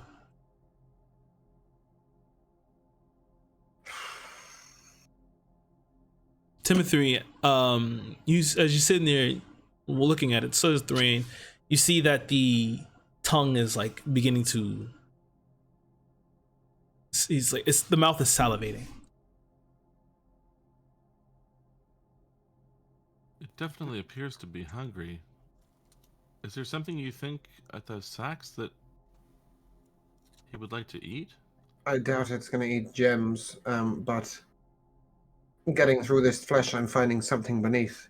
Perhaps I'm poking with the wrong object, and I'll sheath my bow and pull out my sword and start poking it with that instead. Okay, as you do so, you see some of it. I'm not slashing it. I'm just literally.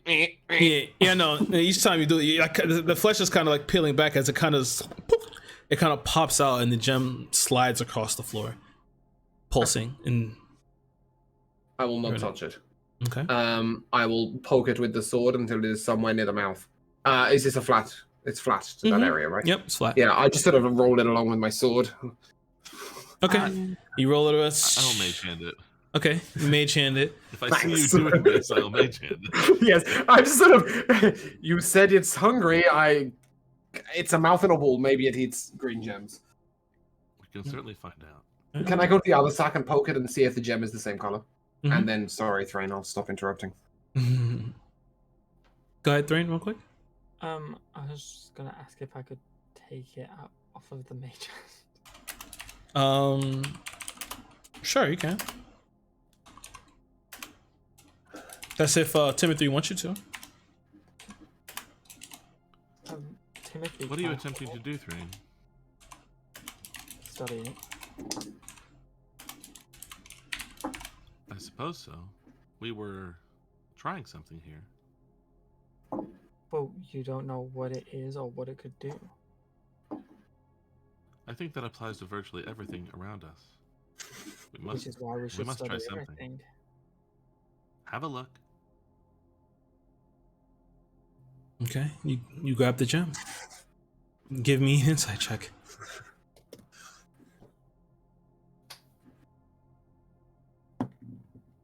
There's a 17. 17. As you're looking it over and feeling it, that pulse around it, you realize that this isn't a gem at all. This is something solidified. However, you don't understand it. It doesn't compute to you. But it's not a gem.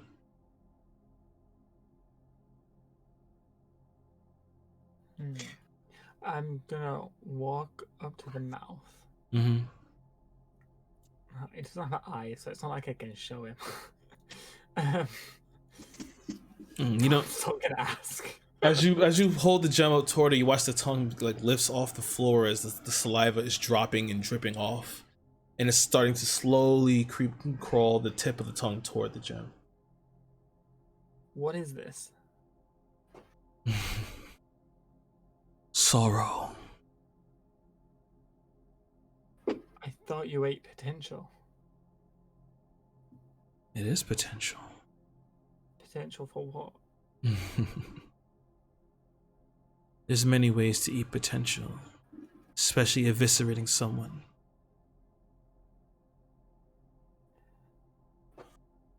Seems like a nice guy.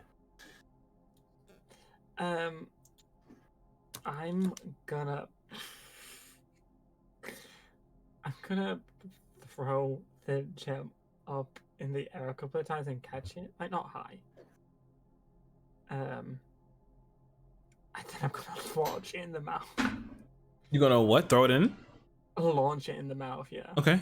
As you do so, the mouth opens wide and the tongue kind of like accepts it, like catches it midair and rolls it back up. You watch as one of the valves pulse and then it like kind of like withers and slides away. Is that enough space for us to get through? No. Okay, then I will begin prodding the other sack. All right. This one is Am I still unconscious? This one is red. Yeah, you're still unconscious. No one's picked you up. Wonderful. All right. Well, It's a convenient state. We're keeping you in it. This one is red. Yeah, sure. I will be a bit more efficient with my extracting of it, the sword, now that I know what happens. Having seen him feed the first one, hearing the sorrow phrase, can I make an insight check on what this is? Sure.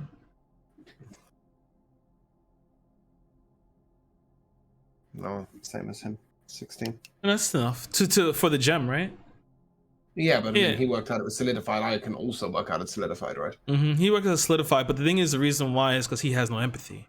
You, on the other hand, you realize that this is solidified emotion. This is dread. I'd like to place my hands on it. Mm-hmm. Do I feel that emotion? Yes, you do.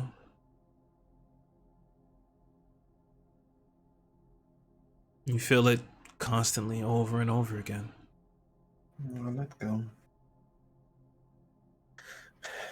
He's not lying. It's his emotion. But whose? The sun's. Is it bad to feed the sorrow and dread of this boy to a strange mouth? Is losing sorrow and dread a bad thing? Assuming the boy made this mouth. And perhaps No, he said he was a whatever memory might be or a lost fear. has Yeah. already been lost. Assuming a fear of the child. Yeah. Instead of rolling this along with a sword, I'd like to carry it, feeling the emotion. You do so. You feel that and hold dread. it out. The tongue extends, salivating. Place it on it gently. Rolls it up, swallows. The valve connected to that one shrivels and disappears. Slithers away. There are 3 more. And there are 3 more sacks. Mm-hmm. Why do you want these? It's what I crave. Tearing apart something is the only way for it to reach the proper potential. Greatness Just to clarify. born. Yes? This is a door, right? This is the door. Okay, I'll wait until you finish. Mm-hmm. Greatness is born through adversity. No. Greatness is not born through adversity. Greatness is born to defeat adversity.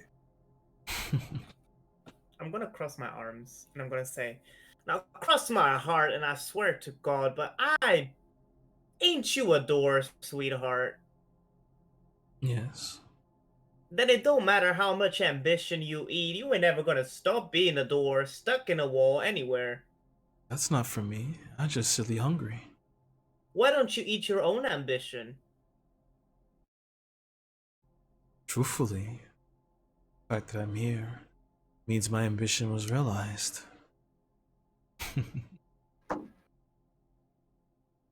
Now, I just don't see that right. You just told me you have ambition. You want to eat as much as you want for whatever reason it is. So, if anything, you could just be feeding off on yourself. That could be. I believe he said he ate potential. Ain't the door got potential to open and close? That's a lot of potential for a door. How about it? Would you like to give me some of yours? Why don't you try eating yourself, sweetheart? Go on, eat yourself out. What? Eat yourself! It's Sorry. No can do. There's only a certain spice that I like. Kate is making her way to the next sec. Okay. This I one. think this is unlikely to work, but before you do that, because it seems to trouble you, can the door mouth thing make a wisdom saving throw?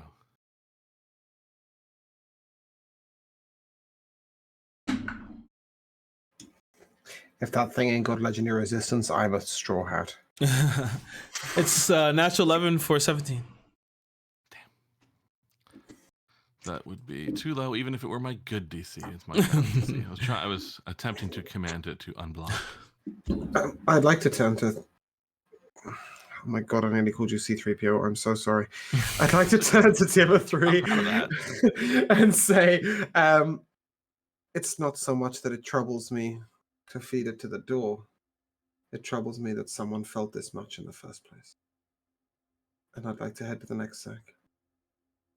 This And one. this time, Mhm. instead of touching it with a sword, I'd like to see if I can actually just push my hands in. You can. I'll take the gem. What do I feel? This one is purple. This is hopelessness. That's not something that she's particularly familiar with, but she'll understand it. Mhm. I take it and I will carry it, feeling it the whole way. Yeah. You feed it to the door. For reference, I'm trying to understand not only the emotion that's being felt, but the depth of it and why. All right. Not necessarily why not the action that caused the emotion, but Mm-hmm. why that emotion was relevant to whoever felt it. And Kata's still not sure it's the sun. I mean, she's kind of with that logic, but she's also wondering if it's whoever the sun has trapped here. Give me an insight check. It's an 18. 18. If that fails, I can change it. No, that's fine. As you're holding it, you get the sense that this emotion is something along the side of. You get like flashes of things like being afraid of the dark and, you know, hiding under the covers, being taken somewhere you've never been to.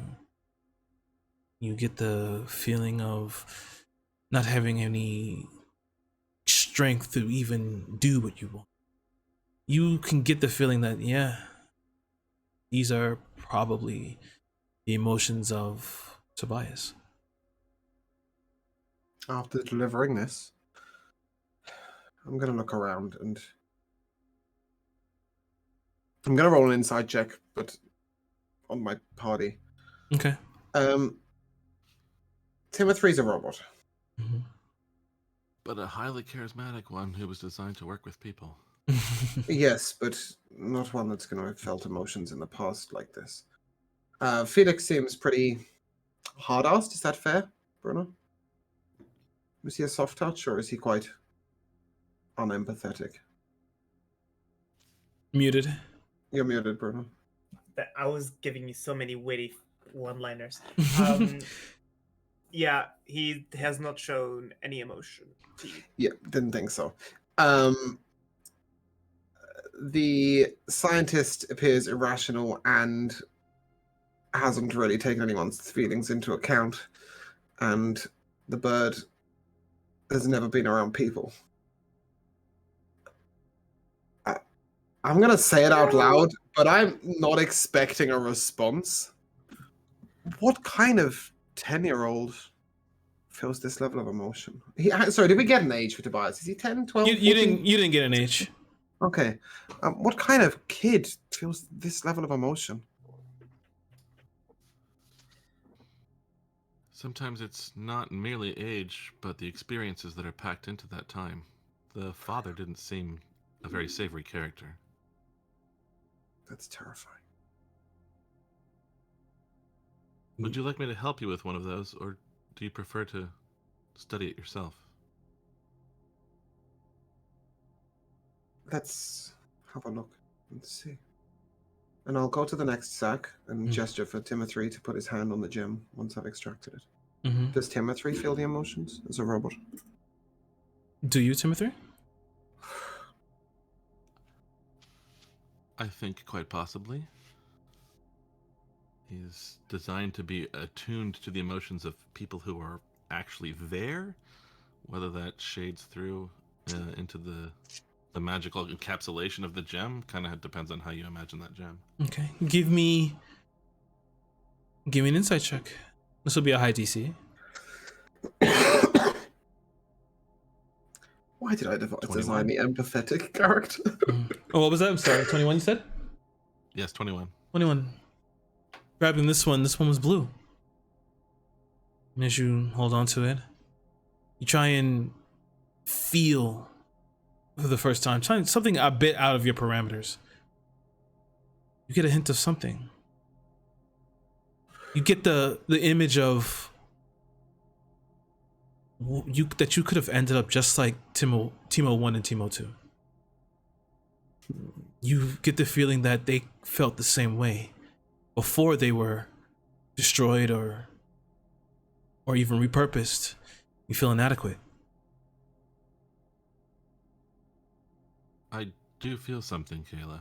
It is a sense of, well, it's very unpleasant. Feeling not good enough. This must have been an incredible imbalance for it even to come through to me, I imagine. I'm holding the gem at the same time. Yes. I find it more scary than the magic here. On a side note, I don't suppose you have a way to help our unconscious friend.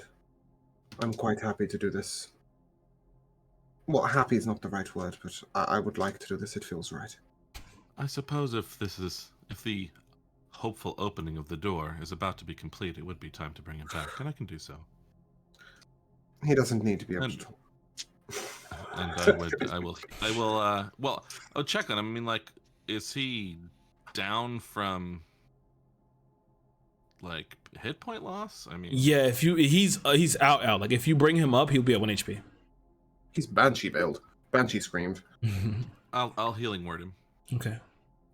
Edward, you come back, staring up at the ceiling, fluorescent lights shining down on you. 5 HP. There's one left. Sick. I'll go to it. Take it by hand again. This one is orange. This is desperation. She knows that one. Yeah. And is not comfortable with it. But she'll take it. You bring it to the mouth. And just for reference, she's not seeing any of the memories like she did with the previous ones. Instead, she is remembering looking for her mother. I'll just approach Kayla and I'll say, "Sweetheart, I think you've been through enough. I'll handle this one." Thanks. You take the gem. You feel it trying to like force its way into you to feel that feel, but I don't think Felix has ever really felt that way. Maybe in the battlefield, perhaps. Just his whole life. When he was like drunk driving and he accidentally killed his wife and his brother took the fault for it, maybe. That works. You're right. But you feel that feeling of desperation. Your tongue extends outwards and takes the gem and rolls it up. Thanks. As you watch as the mouth kind of like flakes away into ash, and the door, you hear it unlock. You're a piece of work, you know that door? Door unlocks, then it slightly opens. As you see in the center of the room, this dark room, is this shimmering small vial in the center on the pedestal. I'll walk in and go check out the vial. All right, you pick it up, and it's really warm to the touch. Can I see what's in it? You look at it, you can uncork it, and you can see like there's just like this silvery liquid inside. You're rolling it around. I'm gonna smell it. You smell it? It smells nice. It smells good. Give me an Arcana check. Kayla will also head through and watch him. Okay. I'm assuming the dog can look after himself. That's a 21. 21. You look at it and you're not sure exactly what this liquid is, but it's sort of like some sort of ambrosia. You feel that if you ingest it, that there's enough for everyone to go around. You will probably be revitalized. I'm gonna pop the cork back in it Mm-hmm. and then put it in my bag. Okay. Is there anyone? Is there anything else in the room? No. As he it. does that, Don't make any Thrain, calls. what have you got there?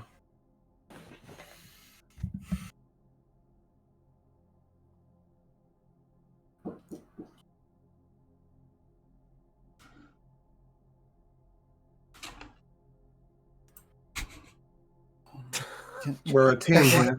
I'm trying to think of what I can pass it off. We're Don't a take team advantage here. of this. Oh, sorry. Let's work together to the answer. Yeah. I won't take it from you, but can I look at it? It's just a liquid. Please, can I see it? I won't take it from you. I'll take it out of my bag and hold it. Yeah. So you can look at it. Have I seen this before? You've never seen it before, but give me an insight check. 13. 19. Or a passive insight of 21, if you prefer. Oh, big daddy. All right. Looking it over, you kind of piece it together with everything that you've seen so far. If it has anything to do with it, this is potential. I'd be careful with it. Don't drop it. I can't drop it if it's in my bag. I'm gonna put it back in my bag. And then I'd just like to say that's right. That could be quite the heady mix. If you do choose to drink from it, don't take too much at a time. Why would I ever drink from it? I imagine that you would feel a lot more strong, powerful. Perhaps you would understand a lot more. But You may have insights on the magic you seek. well, then it should be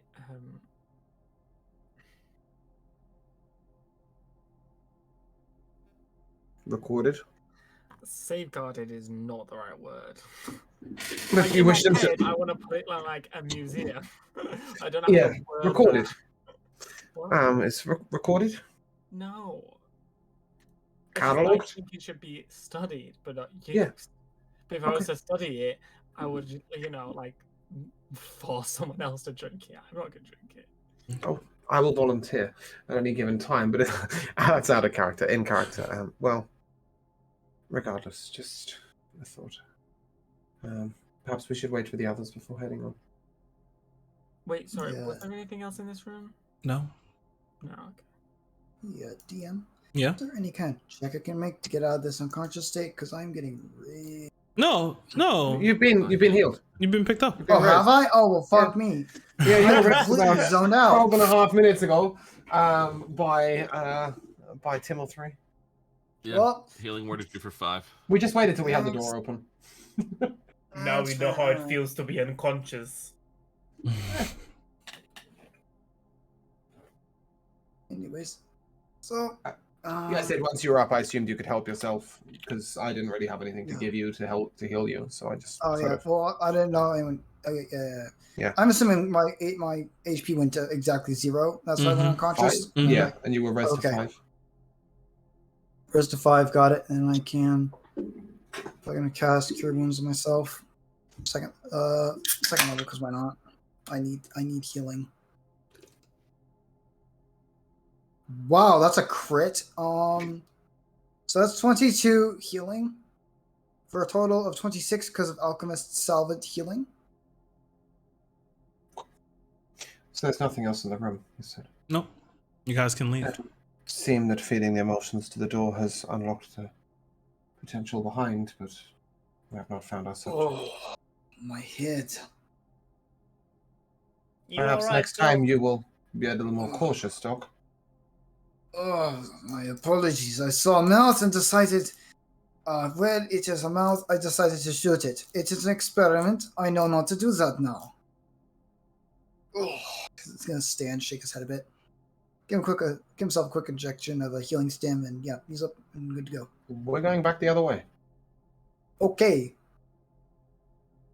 Back down to the door on the hill, I presume. It seems that it's the only door left. Go over and shimmy down the rope. At the point in time, yeah, you guys make your way back out, and now the moon itself is full blood moon. The door is that middle door is beginning to open. Before I'd like to run to the door so that nobody else can blindly throw themselves through it. Okay. By the way, I left the rat at the bottom of the pit. Just call him back. Okay, cool, fantastic. Yeah, I'd like to send him through. Okay, you send him through. You send him out. You see that as he runs through, you just see like a little crack that there's a large bluff, but you can't see too much as you kind of held the door. You see him run in, and you feel from him another like feeling of pure fear. Well, that's fine. He's still alive? He's still alive. Okay, cool. I will throw. All right.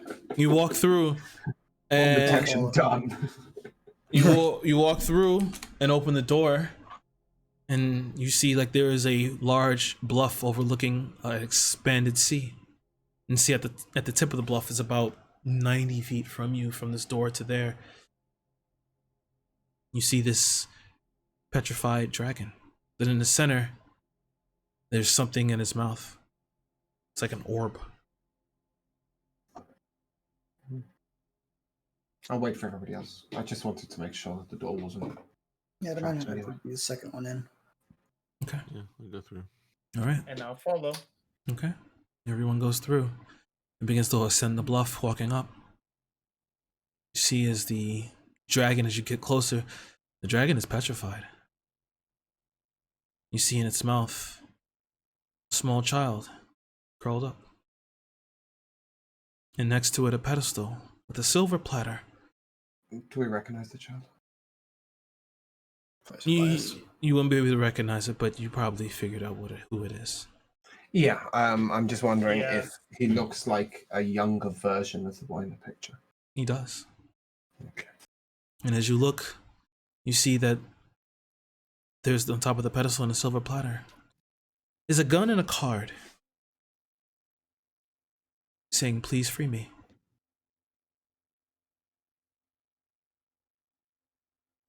I'd like to ignore the platter completely. Mm-hmm. Can I reach the boy? You can. As you go to touch, the orb blocks you.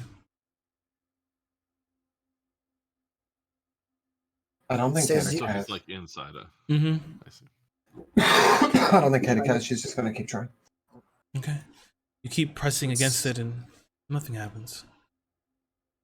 It's just Does it look as though if the orb were gone, he could get out of there? Like it's not he's not enclosed by the jaws as well. yeah, he is. The orb's in there, and he's in the jaws of the dragon. Right, but so if the orb were gone, he could come out. You could. He wouldn't still be trapped by like bars of teeth. Yeah, no, he could come out if the orb was gone. I'll take my sword and smash the orb. You gonna try and smash the orb? Mm-hmm. Give me Cautious. Kayla not feeling very cautious. a persuasion check here. Fucking hell, my sword's trying to persuade someone. Yes. Great. I'm about 0 charisma. That's a 12, magnificently. 12.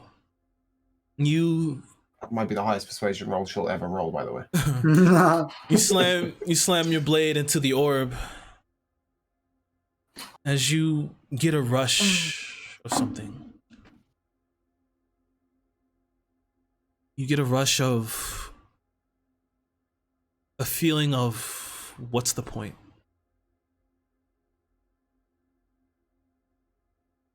She just cries out, "Help me!" I'll go up. I'll go and help. what do you need, sweetheart? Get him out. Certainly, and I'll pull the gun and Wait. not the gun, pull my gun and shoot Okay. the orb. Okay, give me an attack roll. It's firebolt, so that's a 24. You have an attack roll, not a persuasion check? Because Okay. no, you got because I'm in melee range. not even just that. You gave the persuasion. I gave you the persuasion roll because of what you were trying to do and how you were feeling at the moment. Yeah, it made sense, but I was better at the attack roll. Yeah, no, 24. 24. You Awesome damage. Yeah, what your damage? That's 19 damage. Oh Nine. wait, no. Why is it adding alchemist solvent onto that? No, sorry, no, 14 damage. 14 damage. Barely make a dent on it. Does the orb appear to be magical or physical in nature? It's more of a manifestation. Yeah, I really can't give you more than just saying it's not really magical. It's more like, You can't dispel it. yeah, pretty much. The Yeah, feelings. right. Yeah. It's all that matters. Yeah, we'll stay as we are. Yeah. To be frank, a choice has to be made here. Everything you've seen, everything you've gathered, a choice has to be made. I'll read the card. Pick up the card. It says put an end to this. I would say that the obvious solution here would be to shoot the gun and kill the child. Unfortunately, I do not think that is what you shall do. Kayla will take the gun. Where is the... We're at the top of a hill, you said, right? Not a cliff. Mm-hmm. What's beyond this orb? Apart from a petrified dragon? Just more hill? Or... It's a sea. Oh, great, that seems like a good place for the gun. You gonna toss it? No, she's sad, but she's not gonna make that decision for the party. I'm trying to think, killing the child. It's not what we do. Look at Thrain here. Many of the subjects become cases of hope, cases of potential. Take him back. Perhaps those sacks, by the way, back up at the door. Was there just one gem in each one? It was one gem in each. Okay, so they're done then. I don't know who you think Thrain is. Here's not the example you should be using. No, my point is that they didn't kill you. They brought you back to the department to try and make something out of you. Sure, but Thrain's I'm not saying that you're a redemption Untitled case. Child. I will say this. Timothy, you well, Chodai, you were on a good track there.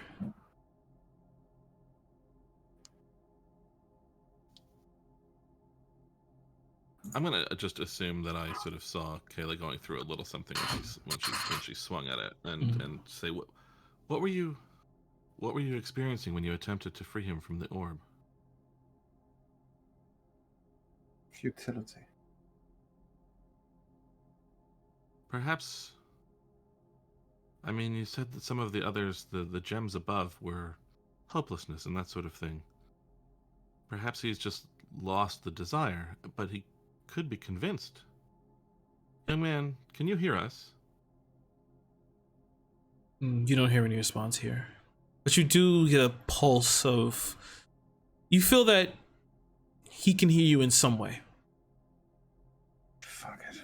I'll take my 8 charisma and I'll place my hands on him. On the orb? As will I. Okay. And what are you what are you trying to give to him? Nothing. Reassurance. Oh, That's what my guy does. okay. He's gonna reassure. Just I'm gonna offer to take the pain away. But not in the way he thinks. Okay. All right. You don't have to cease to exist to stop feeling this pain. You can go past it. There is more. There is future. There is hope. Come out. There are others, nicer people than you have dealt with in the past. It is our job to help people through things. There's a way you can't see yet, but we can get you there. Okay. Both you give me persuasion checks, or you can give it to whoever for the advantage. Whichever way you want to go with it. No, I'll take mine. I got a 15. Fucking hell. Okay. Timothy. So a -2. 27. Okay, I should just leave. Just take his. Oh, what was yours, Timothy? 27. 27. All right. Oof. Wow. As you say that, combined with how Kayla is feeling, you watch as the orb slightly begins to shatter. The boy still hasn't woken up yet, but you get a sense of he is open to conversation. He's open to this. Although you feel like there's still a force keeping you there. There's reservations. He can't just be forcibly removed. At this point, I'd like to say we met the betrayers. Okay. And I don't know what your mother felt, but I think my companion does. To your father, he was a monster. I understand that. But we are not just the childhood we lived. You get a feeling of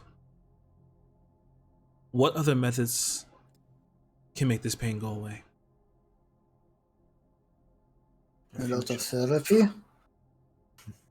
You said therapy? Yeah. Time, love, the future, change, safety.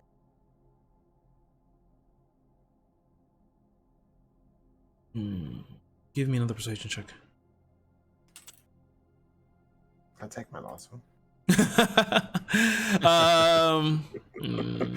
Yeah. She has no charisma, and that makes sense. She wouldn't be persuasive. She just cares. Yeah, that's fine.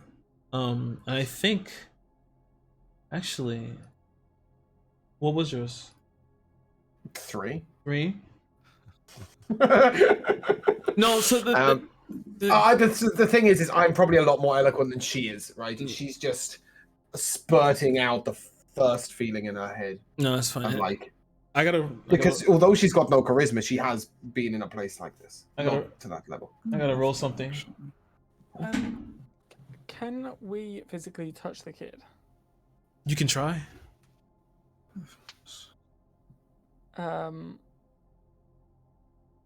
Yeah, I want to try and get him to drink the potential. Okay, so you're gonna take it out? Yeah. All right, as you take it out and begin to extend forward, your hand is able to pass, and as you do so, you tip it over as it kind of washes over him. You see the rest of the orb goes away. He's touchable now. Kayla will run to him and hug him. All right, you grab him, hug him. I need to roll something.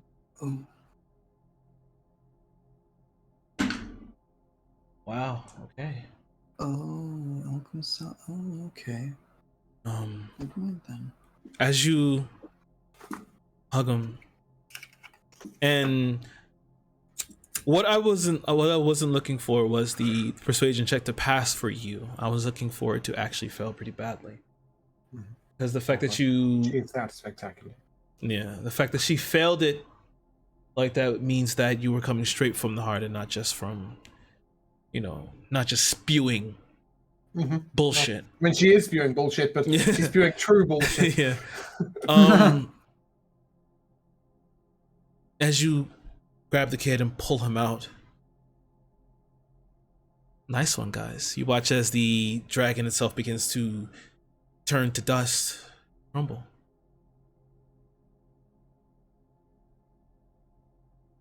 For reference, I'm still holding that pistol, and I've like got one arm over him, and the other pistol is like anybody who comes near this child, I'm gonna fucking shoot you. I'm not. I know how to use a gun. I don't like it, but yeah, she's gone the super mom on this kid. Yeah. As you do so, you watch as the doors completely swing open, and you all feel this shift in this area. You feel it's not as heavy anymore. The previously it felt like this darkness was always creeping around, but this time it's not. It feels a bit more clear. I'd like to cast a 3rd level protection from evil on the child. Okay, you do so. I'm assuming he's not actually real, but I'm gonna do it anyway. Yeah. What are you doing? Oh, that also means the rat has gone poof. Yeah, rat is gone. Right? Yeah, Ratatouille's gone. That's concentration is now on protection from evil. And you notice that casting that, it didn't try to fight you. Come on, let's get you somewhere safe. As you guys walk down from the bluff, back through the doors, you enter back into that corridor. That mirror is reformed. And you may all step through. Let's go find the real you, eh? You step through. I'm sorry, guys. Let me say something. Me? Oh, sorry, what? I thought everyone wanted to say something. As you all step through, the child is real. Oh, At the same age? Real at the same age. Oh. Child is real. And you realize while you're holding him, you realize that's like a lot of that magic that you feel, that residual magic, was now it's at rest, and you realize that it is coming from him. Tobias is the unsub. Now you have to choose. Take him for containment, do something else.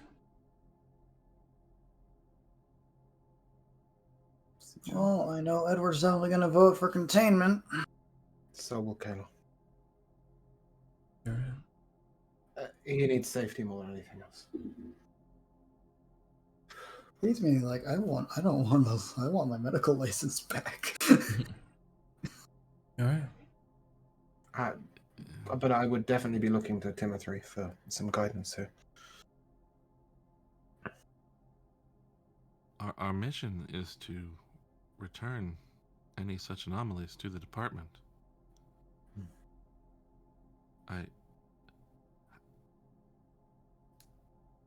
Thrain, has this arrangement with the department benefited you? I'll start filling out the containment form. Well, I get to discover unusual things in this world. Did they experiment on you? And they have to keep an eye on me. Seems like I'm the winner. Did they experiment on you? No. I don't think But there's that a doesn't choice to mean be that made they here. don't- Sorry. Sorry, I thought you were done. But that doesn't mean that they don't to others. I would like to think I the think- department we work for would take care of him. Ladies and gentlemen, we're here to do a job. We're not here to make decisions. So let's get this kid on the car and back to the DOU. I want to make it home for dinner. Have some sympathy. I Somehow do. you make Sympathy for my stomach. I am with somehow you manage I'm with Felix on this one. Team of 3. somehow you manage to make following orders seem less appealing, but I think perhaps we should get. I will endeavor to keep an eye on the child after he's returned to the department, but I think under the circumstances, yes, we should return him. Listen, He Robocop. should return with us. The DOU is here to keep the law. They're not gonna hurt little kid. So let's get him back, feed him, and we'll all be home safe and sound by the end of tonight. I'd like to summon my final beast. Mm-hmm. This is Palace, and he's a kitten. Mm-hmm. And I will hand him to Tobias. Okay. The child has not woken up, but you put it like next to him. Yeah, sort of in his lap, and then sort of put him in the car. Just Okay. next to him. All right. Bring him down to the car. You guys get in the SUV. You can Edward's hear. driving this time. You hear a whistle. Familiar whistle. Then as you kind of turn over, as the car, Felix begins to drive off, you see over your shoulder the neighbor. So he looks over, staring at the car as it drives away. Stop the car. I'll slow the car down, and I'll roll the window. What's that, sir? Nothing. I'll shoot him. I'm sorry, what? No, I'll just like, as if you pick up the gun, I'll just like flip the car, like, woo. Yeah, okay. I'll still shoot him. Okay, make your attack roll. Why? With every book. Because the person consuming all the pain, sorrow, everything that this child went through, his fear was the whistle that we just heard from this man. Indeed. Yeah, I'll fire the whole fucking gun. Make your attack roll. 13. 13. That does not hit. Fuck it, I'll fire it again and again and again until gonna she drives stop- off. Until he drives off, I'm just gonna keep shooting the I'm fucking gonna pistol. stop this car, and I'm gonna like Good, look I'm jumping over. out. What in God's name do you think you're doing, Kayla? This is the reason this child is a subject, not a child. Reason or no, we're not gonna be shooting people in the streets. We're gonna capture him, we're gonna arrest him, and put him under a lawful conviction. We're not some cold-blooded killers like he is, or experimenting over people like the doctor. We are good, lawful people. I'm gonna grab I'm my sorry, what did rapier. you say to me? Doctor, you get your potions ready. I'm gonna grab my rapier and like take my seatbelt off, put on my DOU badge on. I'm gonna look at the neighbor. Sir! Lawful. You see, as it's like his coat has like slightly opened. You see there is a singular like necklace that falls in the center, and the red eye in the middle of the medallion. I'll hold my arm up. Sir, I'm gonna need you to put your demonic objects away. This is clearly a violation of the DOU Statute 274. What you were doing to this child is not allowed under lawful conviction, and I'm gonna have to bring you under arrest. I just want to congratulate you on a Wife good mentioned job. red eye. Oh, sorry. Yeah, go ahead. No. Sir, what do you mean a good job? Well, I was hoping that maybe one of us would get him out. Bring him onto our side. Never mind. You have him. Now, sir, we have reasons to believe you have been torturing this child over the last few days. Is that true? I'll see you around. He turns Now, away. sir, I'm an officer of the law. I'm gonna need you to answer my question. You watch as he continues to walk, and as he does, the area around him begins to distort. That's an attack of I opportunity. dimension door right over to That's him. an attack of opportunity. I'm sorry. Hello? Okay, you're gonna make an I attack of thought he was opportunity? far away. I'm gonna grapple him. Okay. Just police tackle the guy. Kayla, get the gun. Okay. I'll throw the gun this in guy- some random direction, and I'll just shoot the ball instead. Whoops. That was an 8 to grapple him. Can he make an acrobatics or an athletics check to be I don't- ungrappled? Yes, you I can. have had enough of this, and Edward's gonna reach into his pocket, pull out a pager. It's an 18. Oh, You gonna pull out the what? I'm gonna pull out a pager and start signaling for more people to come over so we can, like, is there still people outside? Because There was police this is outside still when we an went in, active right? crime scene, right? Mm-hmm. But you mostly see that as you've come outside, and you're noticing that a lot of people don't seem to be paying attention to him. Oh, hell no. Roll initiative. There will be no. There is no initiative to roll. So is he successfully grappled? He's not. He's not. Okay, I'm gonna like run up to where Felix is because I'm assuming he's closest to him. You can if you want to, sure. Okay. What do you mean your side? The red eye. Yep, Thank you. I don't know what red eye is.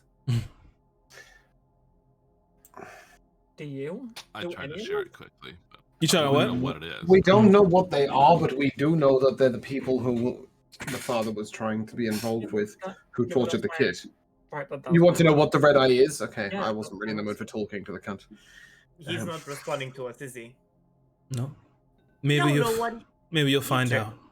You trickled my feathers. I'm gonna Misty Step right in front of him and just grab his necklace off of his chest.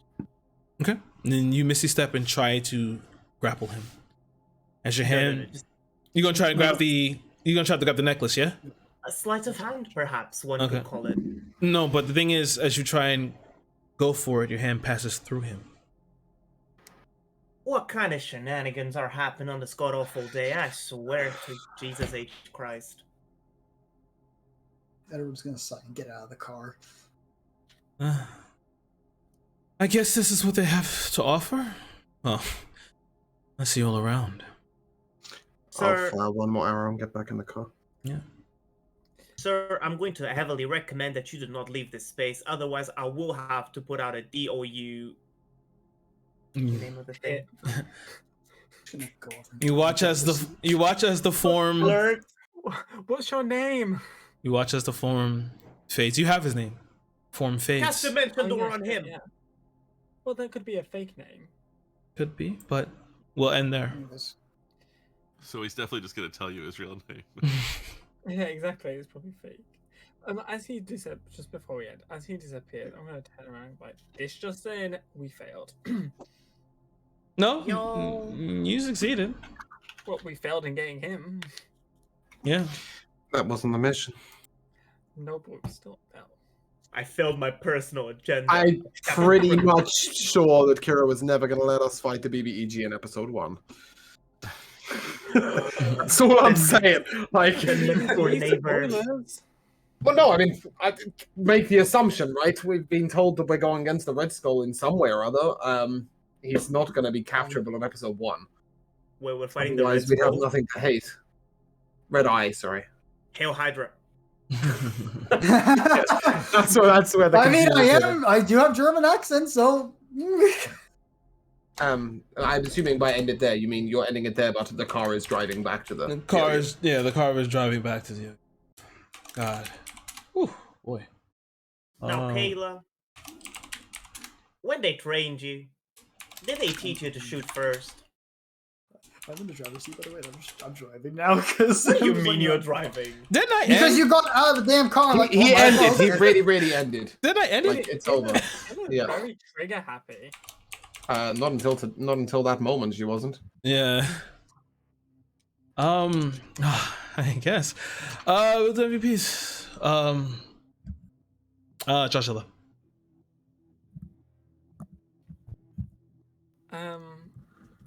I think it's gonna have to be two. One of them is Timothy. He was such a good character. And like so well played. And then the other is Felix. Even though he was quiet for a lot of it when when he did start speaking up, even though I didn't agree with most of what he was saying, it was so fucking funny. So yeah. All right. Jodai. Well, first of all, thank you. But yeah, I think it's gonna have to be just the truly avoidable nature of the combat. You sort of billboarded that as part of the way this was arranged, and people say that sometimes, and in the end you're like, fuck it, the only way to solve this is to kill someone. But we really did keep managing. I mean, it took us the time, but multiple engagements, we were able to sort of find a different way to deal with that. So Yeah. Edward. I gotta say two. One is the entire story. Holy shit, it was so well put together. Thanks. I especially love the puzzles and everything. That was pretty macho nice. The other one, gotta say probably the fact that Edward got 3 crits today. Yeah. Yeah. And I'll give you guys the answers after this. Bruno. So it's my first time playing with Jody, so I don't really know if you're just an amazing role player or if this is just like your type of character. But I really enjoyed the way that C3PO was portrayed. It was quite like it's enjoyable to me to like see that kind of like it was good. It was also very interesting for me to see James play a character that cares for people. That was so weird. Whoa, mind blown. To be fair, I've played 3 characters. One's on a redemption arc, one's a prick, and one cares. You know, Dax cared until they started running his clothes. And I think the MVPs in general, how everyone is in the DOU, which is like a lawful organization, but you're all behaving completely different to the DOU, which to my character, who's very into the DOU, gives me a lot to bounce off of, and I fucking loved that for the whole session. So props to everyone. It was really good for me. I just loved everyone's role playing today, and first time playing like a manly man. That was really cute. And it was cute. It was a cute moment. We liked it. Thanks. Thanks for running. James. Symbolism. That's it. Just that. Nice. It was such an incredible depiction, especially feeding it to the mouth, but every part of it, just symbolism. Just props to you. And to you.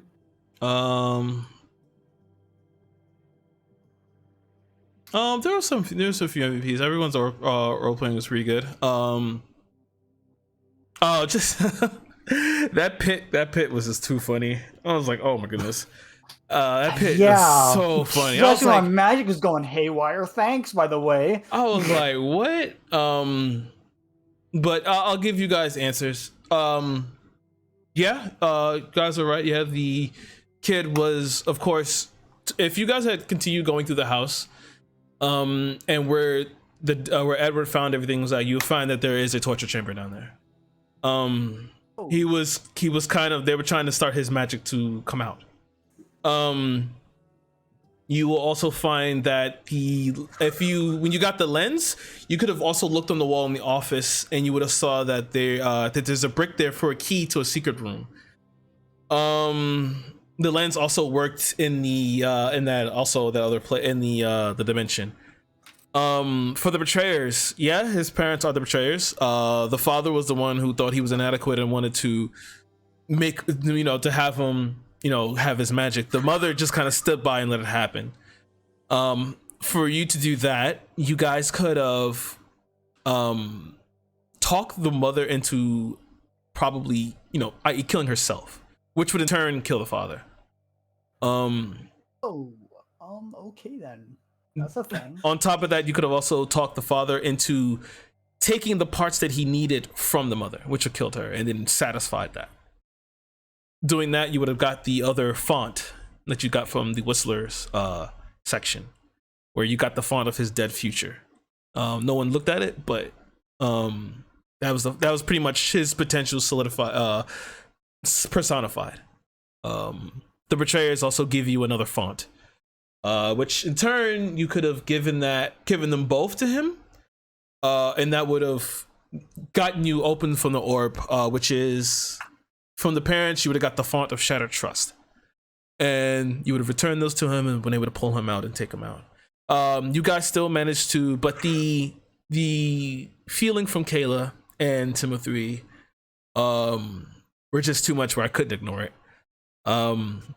Holding the gun alone doesn't just open the orb. You have to have the feelings of wanting to actually end his life. Then the orb would have opened. Yep. In other ways. But That's about it. But other than that, you guys contain the subject. Mission complete. Good job, guys. Woohoo! Even though this probably doesn't feel like a victory. No, it was better than killing the kid. Doctor Yeah. feels like it. Although I know they probably aren't going to be sending him on any other missions again. It's like, yeah, we heard about you. You fucking shut up. I'm writing a very invested. detailed report. Yeah, right, detailed support. But yeah, we're gonna go ahead and end. And for that, I'll do this thing here. Is it a charade? Nope, mission No, complete. Look at this. Look at the overlay. Oh, Subject contained. Congratulations, guys. so pretty. But yeah, I guess we're gonna head end. Thank you everyone who called and came by. Thank you, Haas, for for all the follows, even though you're a bot and do nothing. No, don't ruin his dreams. Yeah, Haas is, well, you're right. Haas is everything he does for malicious reasons, but thank you, Haas, for padding numbers. But thank you everyone for coming by, and thank you for enjoying or just staying, whoever stayed. Next weekend I'll probably be doing the next one. I don't have the number of the incident yet, but I do have an idea of what it's going to be. It's not going to be as heavy as this. You guys could probably guys get the chance to actually probably play. But I wanted to give a certain feeling at first for what this is, and I think the best way for you to understand is that not all containments are going to be black and white, you know. Yeah. I think everybody, if everyone wants to say goodbye. Thank you for See you running soon. by, See everyone. you guys. Been Goodbye. nice. Sweet dreams. Good night. or Guten wherever- Tag.